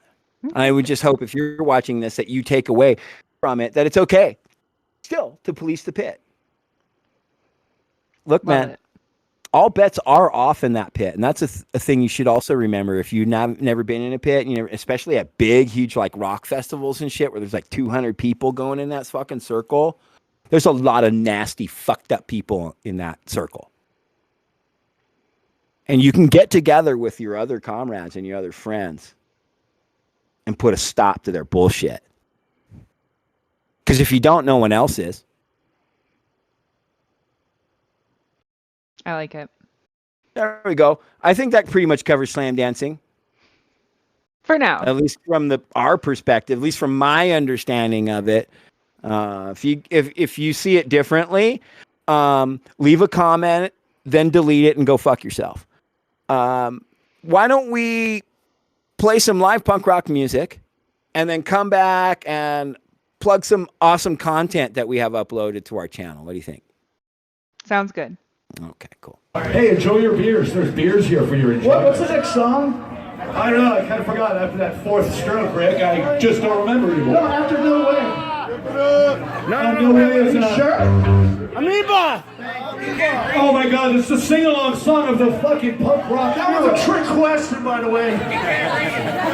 Small microorganism. Virtually impossible to see.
future, workshop, baby. All he knows is our lives. Better out of debt, pick the open news, show like it's taking our time. Never seen anything like it before. This will leave us by the of a show. Don't do it like it's keep inside this world. This is reason for the 12 goals.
Surfaced in Oakland, California. Okay, fam, welcome back to Punks for Progress. We're here on the What the Fuck Report. I am one of your hosts, Reverend Aaron. I'm here with my co-host, Kylie the Krankenschwester. We're going to talk about stuff we do at Punks for Progress. We've got a couple new series in the works, and we're going to show you highlights from a couple of them. One of them is another show that I co-host with an amazing comrade known by the name of Father Fury. And then the other is a series of videos on the healthcare industry through the perspective of an anti-capitalist, anarchist healthcare worker, Kylie the Krankenschwester. So she's putting together a whole series of videos, 2 of which are up on our channel right now. But there's a number of them still to be rolled out over the next coming days and couple weeks. But let's do that first. So we're gonna talk about, Kylie, you've got a video in the queue here that we're gonna show a couple minutes from, and then talk about it and let you explain it. And we're going to discuss that. And then we'll get to the Left of Religion series that I've started with Father Fury. And I've got a clip and highlight for that, so we can show a little bit of that and talk about that. But first, let's talk about what's up with Kylie the Krankenschwester. Okay. I guess first, tell what does that even mean? Yeah, it's a cute nickname a friend gave me, like my second year of college, after we had studied German together in high school. And the word as a whole means nurse, but if you separate the 2 words, it means sick sister. And I haven't verified that with anyone that actually speaks German. That's based on my high school education of German. But whatever, it's a cute joke. So yeah, when I decided to pursue nursing, that was my nickname with her. So, and I think it's appropriate. I'm a nurse, and I have a twisted way of looking at things, apparently, and I want to share it. I have so many ideas for videos, which means I see so much bad stuff in our healthcare system, in our hospitals, poor treatment of patients, people getting screwed over by their health insurance. And I hate hearing that we have to accept this as normal. This must be our fault for not getting a better health insurance plan or being able to afford a health insurance plan. There are such bigger players that are keeping this game above our heads. You know, we are really not players in the game of the U.S. healthcare system. And so I want to expose that. I want to give power encourage more healthcare workers to speak up and speak out. And yeah, we've got to start talking about things we don't want and things that we do want. And sometimes we have to go back to basics for that. So 3 avenues that I've kind of focused on for these videos is healthcare ethics, healthcare economics, and the history of our healthcare system. And sometimes how they all intertwine, but also looking at those individually. So in the clip we're going to watch, I'm just kind of listing off some terms that are probably very boring to some people. But as a layperson, I think you need to understand these words used and their definitions, so that you can sit at the table to talk about change in our healthcare system. Excellent. And I just want to say really quick before we get into the video that, so you're not just a person who like went to school and learned about healthcare stuff. So you've worked in hospitals literally all over the country as a travel nurse, and you have a master's in hospital administration. Is that correct? Mm-hmm. Yeah, public administration, and the emphasis is healthcare administration. Yeah, and Okay. and I don't plan on being an administrator. I basically got that degree so I could see the inner workings of how these people think, so I can use it against them. And you were already a full-on anti-capitalist when you started seeking that postgraduate master's. Were you not? Yeah, no, it's true. I actually thought it would teach me how to run a homeless shelter, but Well, there we go. I think it probably ultimately will. So you have, okay, so with all that said, I just kind of want to give that disclaimer that the voice that you're going to hear talking on these things is an experienced one. I think it's important that our viewers and listeners know that. So with that said, you have a video. This is one of the 2 videos that's currently on our channel now, yes? yes, healthcare economics, ethics, and history, an introduction. We're starting at 4 minutes into this video. Actually, before we do that, I want to play your little opener. Okay.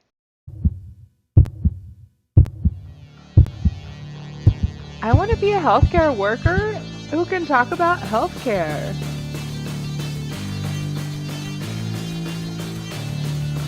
Kylie the Krankenschwester. I know, it doesn't roll off your tongue like a porn star name, but I love it. There are 3 things you need to acknowledge. 1, your own mortality. 2, the fragility of health, yours and everyone else's. And 3, the equality of life.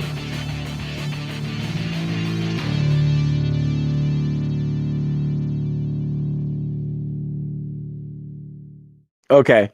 Now we're going to fast forward now to 4 minutes. In the United States. Now you got to see the what opener. do I mean by that? So in the next few videos, we're going to look at words like utilization, managed care, moral hazard, exotic life-saving treatments, end-of-life decision-making, competition, markets, opportunity costs, consequentialism, utilitarianism. And I'm so excited. I love this stuff. And that's why I just have this desire to make these videos and just share it. Because this is what circles all through my head. As a bedside nurse in the hospital, I see the played out examples of all of this and the huge system that just keeps bowling over people's fundamental rights. So that's just a really small part of the video, but you threw a lot of big words out there. I knew one of them, and can I just... utilitarianism. Do I pronounce it wrong? Yeah, it's utilitarianism. Utilitarianism. So John Stuart Mill actually wrote an entire book and encapsulated the definition of utilitarianism, which is ultimately... I don't know if this is the same running definition that you guys use, but it's essentially utilitarianism about whatever sort of attends to the needs of the most people, then that's good. When we pretty much just completely disregard the minority. So utilitarianism on its surface sounds really good. It sounds like, well, whatever helps the most people, then let's help the most people we can. But we have to definitely. So it sounds like in your industry, utilitarianism. Yeah, it's not stays true to what John Stuart Mill outlined. No, yeah, I'm bringing in the philosophical standpoint, the mental game of applying that to our healthcare system in ways that we already do that are completely normal, and ways that are like ethically unacceptable. And so, as a layperson, as a consumer, as a doctor, as a nurse, I think it's really important to understand utilitarianism. Okay, is that how you say it? As a concept, and you'll see it in my future videos. We're going to talk about death and the way that we are exotic life-saving treatments. It is incredible that we've accepted organ donation as a life-saving treatment. And I bring this up in the death video, but if we know that a healthy person's organs can save 5 lives, why are we not killing every 6th person? From a utilitarian standpoint, that does the most good for everybody. But we don't do that. We let 5 people die and 1 person live because for some reason we think, that's better. Anyway, so that's a huge, very obvious example of utilitarianism in the healthcare industry. But what ways do we go against utilitarianism or in favor of it based on a population, based on a diagnosis, based on a stigma of a diagnosis? How much research has been done on old white men to save their lives, and how little research has been done on young black women to save their lives? So it definitely feeds into all of our society's problems with systemic racism and classism, and not having access to the things you need over a long period of time, just as long, as medicine has developed. And so I think part of social justice is like it should be in healthcare. But anyway, whoa, I have so much to say. And I'll be making videos. Well, yeah, and so you've already produced, is it 5? No, it's 6 videos. Mm-hmm. 6. It's 6 videos, and only 2 of them are up on the channel now, and we're going to upload the rest of them. Please go back and watch those first 2. I imagine by the time you see this, I will probably have already uploaded probably 2 more. So there'll probably be 4 on the channel by the time I get this episode, this What the Fuck report all added together and posted. So I definitely want to encourage people to watch those videos. But before we really move on and plug my latest podcast, I would like to talk a little bit about your 3 points, your 3 bullet points. What is it? Fragility, morality, fragility, and equality. Yes. Mm-hmm. What the hell does that mean? Yeah, I know. I hadn't. It's not. I don't. I didn't mean to steal it from anybody. I hadn't heard it before. But as I was collecting my thoughts to even start making these videos, I needed to, lay some basic rules that me and whoever I'm having a conversation with understand when we're going to have a conversation about healthcare reform. Because if you believe that you're not going to die anytime soon, or if you believe that you're not going to catch COVID and you're not going to die from it, or if you think that your life is more important than somebody else's, we can't have a conversation about healthcare reform. And so, so those 3 terms are very important to me as a nurse. I don't mean to be, drab or, focus on death, but you will die one day. Like Donald Trump is going to die one day. Elon Musk is going to die one day. These people, while their influence is going to be immortal. Rather than later, sooner rather than later, we can only hope. Yeah. In a video game, but whatever. But if they don't realize that, or if they aren't susceptible to certain chronic illnesses that other people, I feel like health is a huge equalizing factor among humankind, and it's not recognized that way at all. And it should be an absolute basic right that everyone on this earth has access to all the healthcare research that has been done in the last, in the last centuries, over the course of, mankind. And it shouldn't just be an elite few with a lot of cash that have access to good healthcare or good surgeries or good outcomes.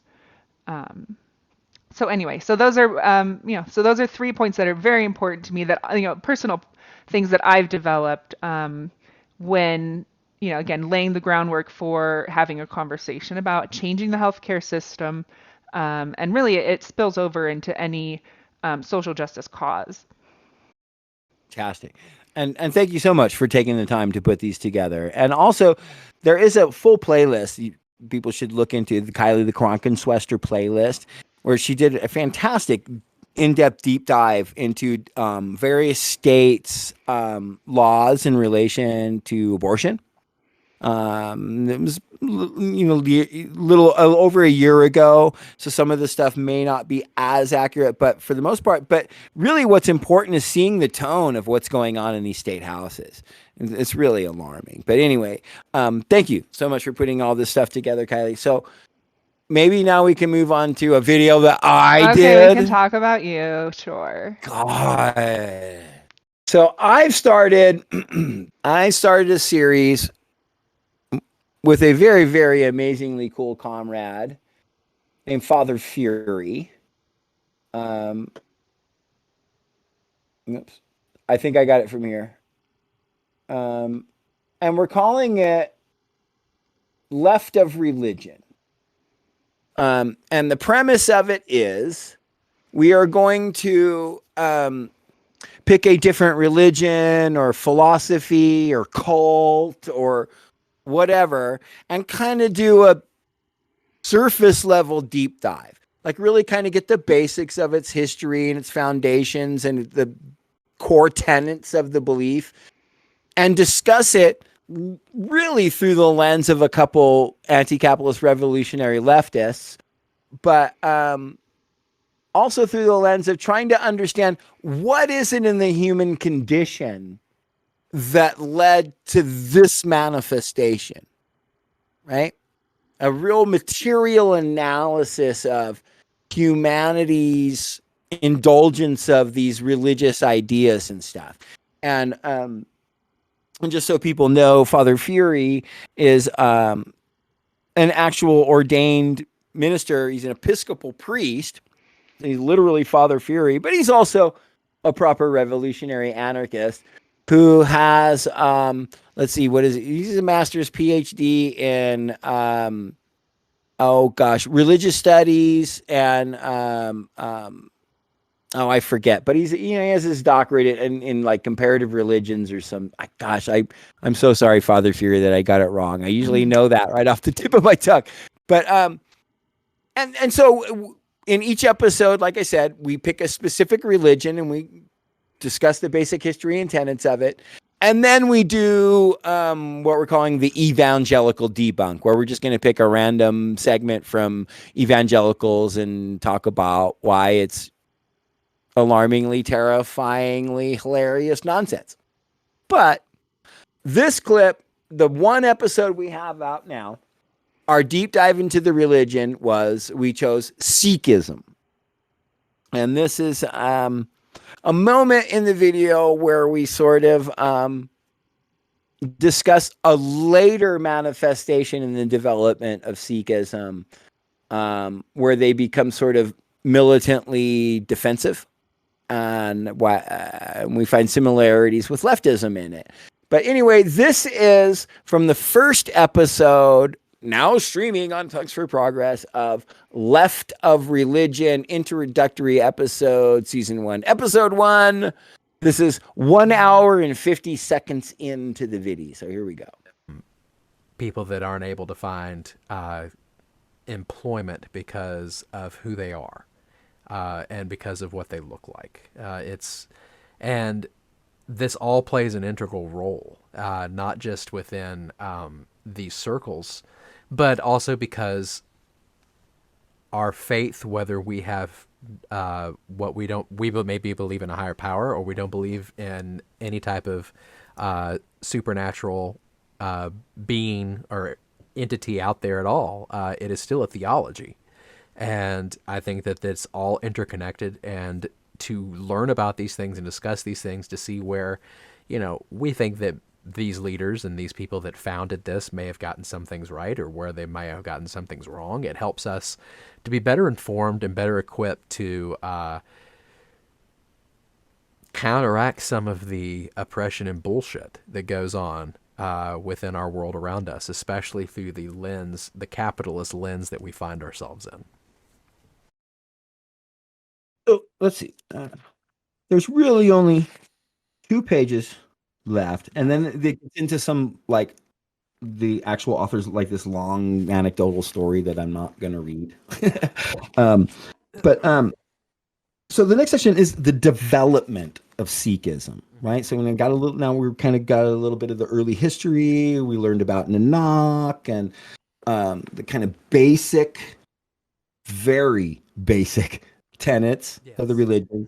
So this is we'll get into the development, how it actually solidifies as a, established religion and belief structure. So Sikhism has gone through several stages of development. In its earliest stage, Sikhism was not defined as a distinct religion. It was simply a religious movement that sought to coexist peacefully with other religions. In the next stage, Sikhism was forced to adopt a militant, self-protective stance toward the world, and it took on some of the elements of a more formalized religion, a sacred book, a sacred city, and clearly defined religious practices. After that period of self-definition and consolidation, Sikhism, in its third and final stage, was able to move beyond its land of origin and to make converts elsewhere. Something of that reminds me of communism a little bit. That defensiveness, militant defensiveness thing. Anyway, we can return to that. But anyway, the earliest stage was that of the first 4 gurus. Nanak, now remember earlier it mentioned that when it talked about the passing of Nanak, they called him the first of 10 gurus, right? So I just wanted to remind the listener of that fact. So the earliest stages was that of the first 4 gurus, Nanak, Angad, Amar Das, and Ram Das. During this period, hymns were written, numerous communities were organized, and a village headquarters was created at Amritsar in northern India. The next stage of consolidation and religious definition began with Guru Arjan, 1563 to 1606, a son of Ram Das. In his role as 5th guru, Arjan built the Golden Temple and its surrounding pond at Amritsar, collecting about 3,000 hymns written by himself and earlier gurus and saints. Arjan created the sacred book of the Sikhs, the Adi Granth, or original collection, because he resolutely resisted attempts by the Muslim Emperor Jahangir to make him adopt Islamic practice. Arjan died of torture. Arjan's son, Hargobind, steered Sikhism in a more self-defensive direction. In response to his father's persecution, Hargobind enlisted a bodyguard and an army to protect him and his followers. He adopted the practice of wearing a sword, thus abandoning the Hindu ideal of ahimsa. I think that's a good enough spot. Label. Oh, it's called Ahimsa Militia Records. Pause. There we go. So goes on a little bit more there, and then so informative. Him and I ended up having a long discussion about how it spurred Father Fury and I to really talk about what I kind of hinted at there about how it reminded me of communism, and how we talked about how it's not intrinsic in communism that Stalin would stick a bunch of people in gulags and that Mao would freak out and murder a bunch of people that he thought were reactionaries. Like, And we're doing that we're trying to explain that in a way that's not necessarily, it's in a way of understanding how that came about, that like communist states, any communist state or anti-capitalist state for that matter, whether it's anarchist or communist, if it establishes a stronghold, like say the CNTFAI did in Spain, right? It's ultimately always under constant brutal attack from capitalist forces, right? And so it doesn't justify gulags. It doesn't justify murdering a bunch of people because you think they might be reactionaries, but it explains it, right? And if we're aware that it has the potential to devolve into that, I think maybe we can avoid it in the future. That's my hope. That's my, optimist anarchist inclination there, which is rare anymore. But what the way this came about with Sikhism was that, it didn't start out with anything to do with militancy or defensiveness. It was really in the earliest steps. It was about, there's these other religions like Vedics and Islam that they felt weren't doing enough to protect the poor and the underprivileged and the oppressed. It's a huge foundational staple of the formation of Sikhism. But then ultimately, because it questions the sort of religious status quo of its time and of its region, it comes under violent threat from power structures. And it takes on this sort of militant defensiveness. But so all of that was super fascinating and very easy to relate to leftism. But I'm just generally, I would be happy. I'd love to hear your thoughts on Sikhism, but also the general tone of the show, because, the next time we do this, it'll be a religion that has nothing to do with Sikhism and is probably very alternate and contrary to it. And anyway, so there you go. What do you think, Kylie? Yeah, to start off, the fact that anarchists and communists are willing to talk about religion, acknowledge that is a part of world history, and that it's a great place to study human behavior when it comes to a society and trying to protect a community or protect a group. And the fact that you're diving into Sikhism right away, goes to show that you're knowledgeable and willing to talk about these things. I think anarchists on the surface get bad rap or bad reputation for not being religious or not knowing about religion, not giving it a try, not, acknowledging it, not, pointing out its good points, or even, people, even progressives or basic like Democrats, they get labeled as being anti-religion. And I think it's okay to be anti-religion, but still be completely aware of the tenets of specific religions and how they've influenced society and how we can change that going forward or mimic it in ways that it's worked. I know that the religion that I've left recently, as I look back on it, I see it through the lens of it's a community trying to protect itself and raise an ideal generation, I guess, and instill values in a young generation, and that there was good intentions as much as oppressive as it was. And so, yeah, to see that. And I've compared,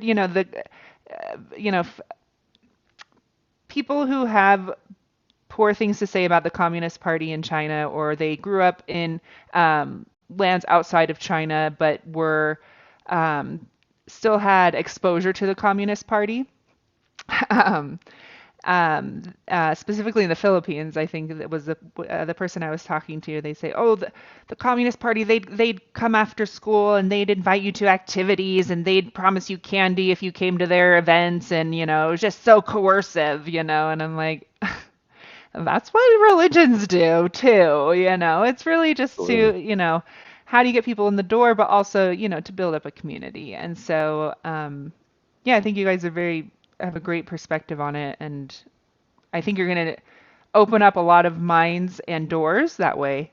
I hope so. Yeah. One of the things that we emphasized in it too was that, like, we on the left, especially people who believe that, as I do, that borders are arbitrary, made up nonsense, and that emancipation is a global struggle, that the workers in every nation, humans are humans all over this planet.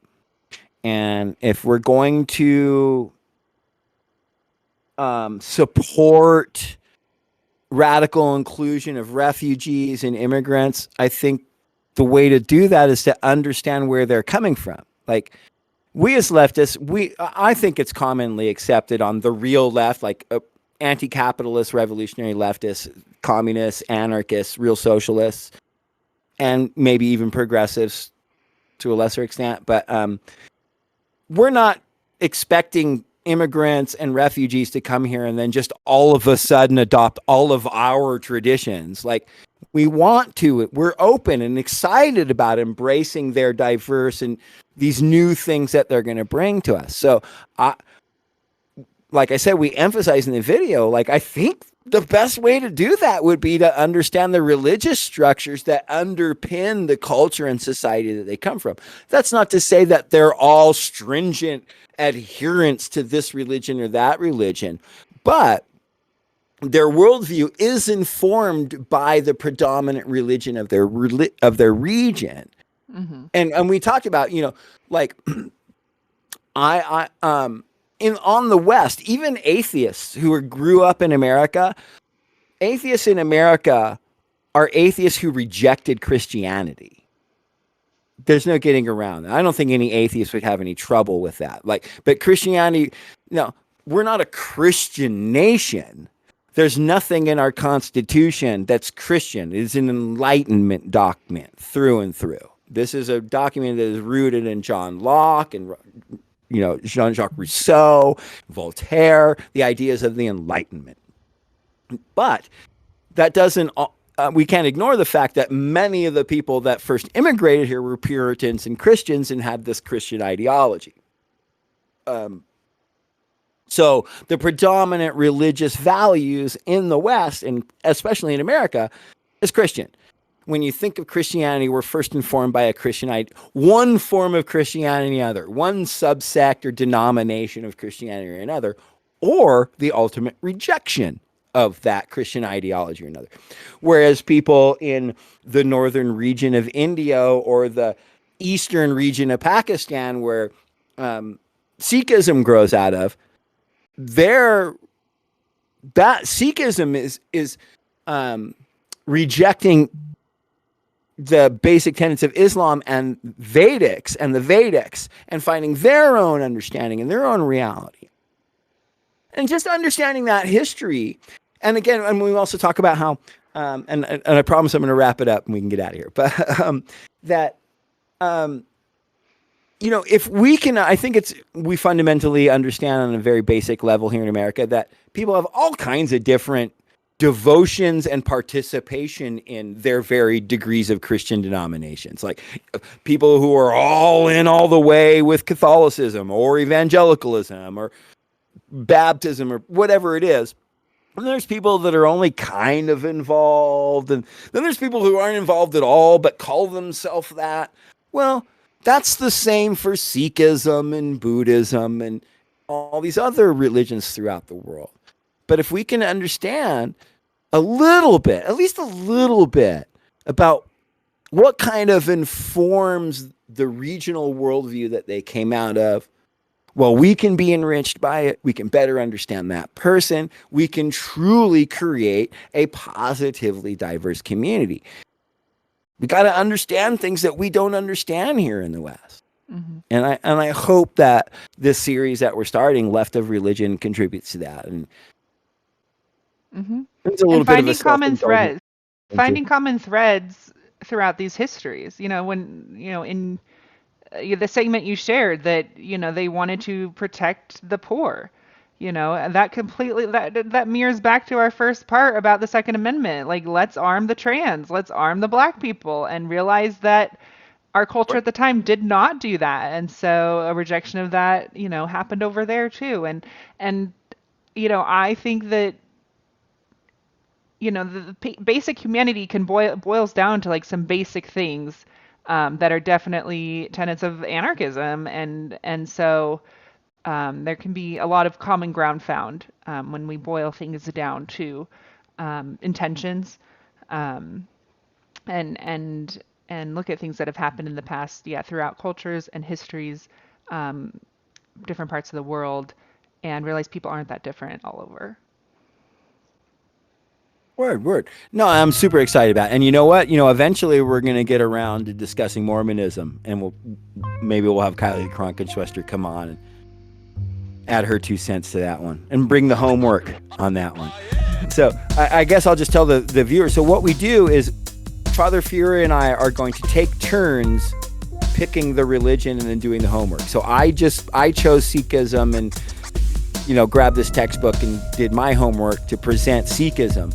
And we don't know, we're probably next week we're going to get together and get ready to start recording the next episode, and it'll be a religion or cult or philosophy that Father Fury's choosing, and he'll do the research and whatever, and I'll get to learn. So very cool. Eventually maybe we'll get on to Mormonism and we'll make you do the homework. I've done a lot of Mormon homework in my childhood. There we go. Oh, what a great show. A great relaunching of the What the Fuck Report. I'm really excited about this. I think this went really well. I really appreciate you taking the time to do this with me, Kylie, for real.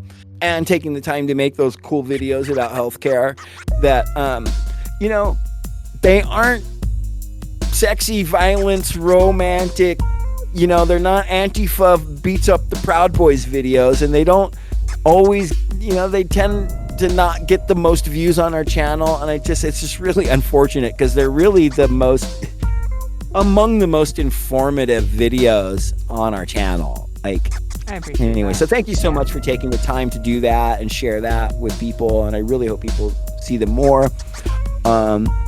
And I will say we're going to ultimately clip each of these segments, but the one on the Second Amendment, share it with your right-wing people, please. I don't say that much on my channel. I'm really against this. Make sure you like and subscribe and share the thing. Fuck off. I'm not begging. Don't watch us. Unsubscribe and get the fuck out. That's generally my attitude. But this video on the Second Amendment, I think will change some minds and open people. It's going to piss them off. Every single right-winger that watches that is going to get really angry, I'm sure. But I invite them to debunk anything that we asserted in that segment. That's one of the few videos I really would ask people, please share it with people that will hate us, especially. So, should we play one more video, or do you have anything else you'd like to say, or? No, this has been awesome. Definitely comment and, instigate some more conversations. That's the only way we're going to learn or improve, or, call out if we pronounce things wrong or say the wrong words. I appreciate it. So thank you. All right. Well, much love to y'all, fam. Thank you for hanging out and watching the What the Fuck Report. Check out this live punk rock video, and then we'll see you next time on this Punks for Progress thing. Okay. Cheers.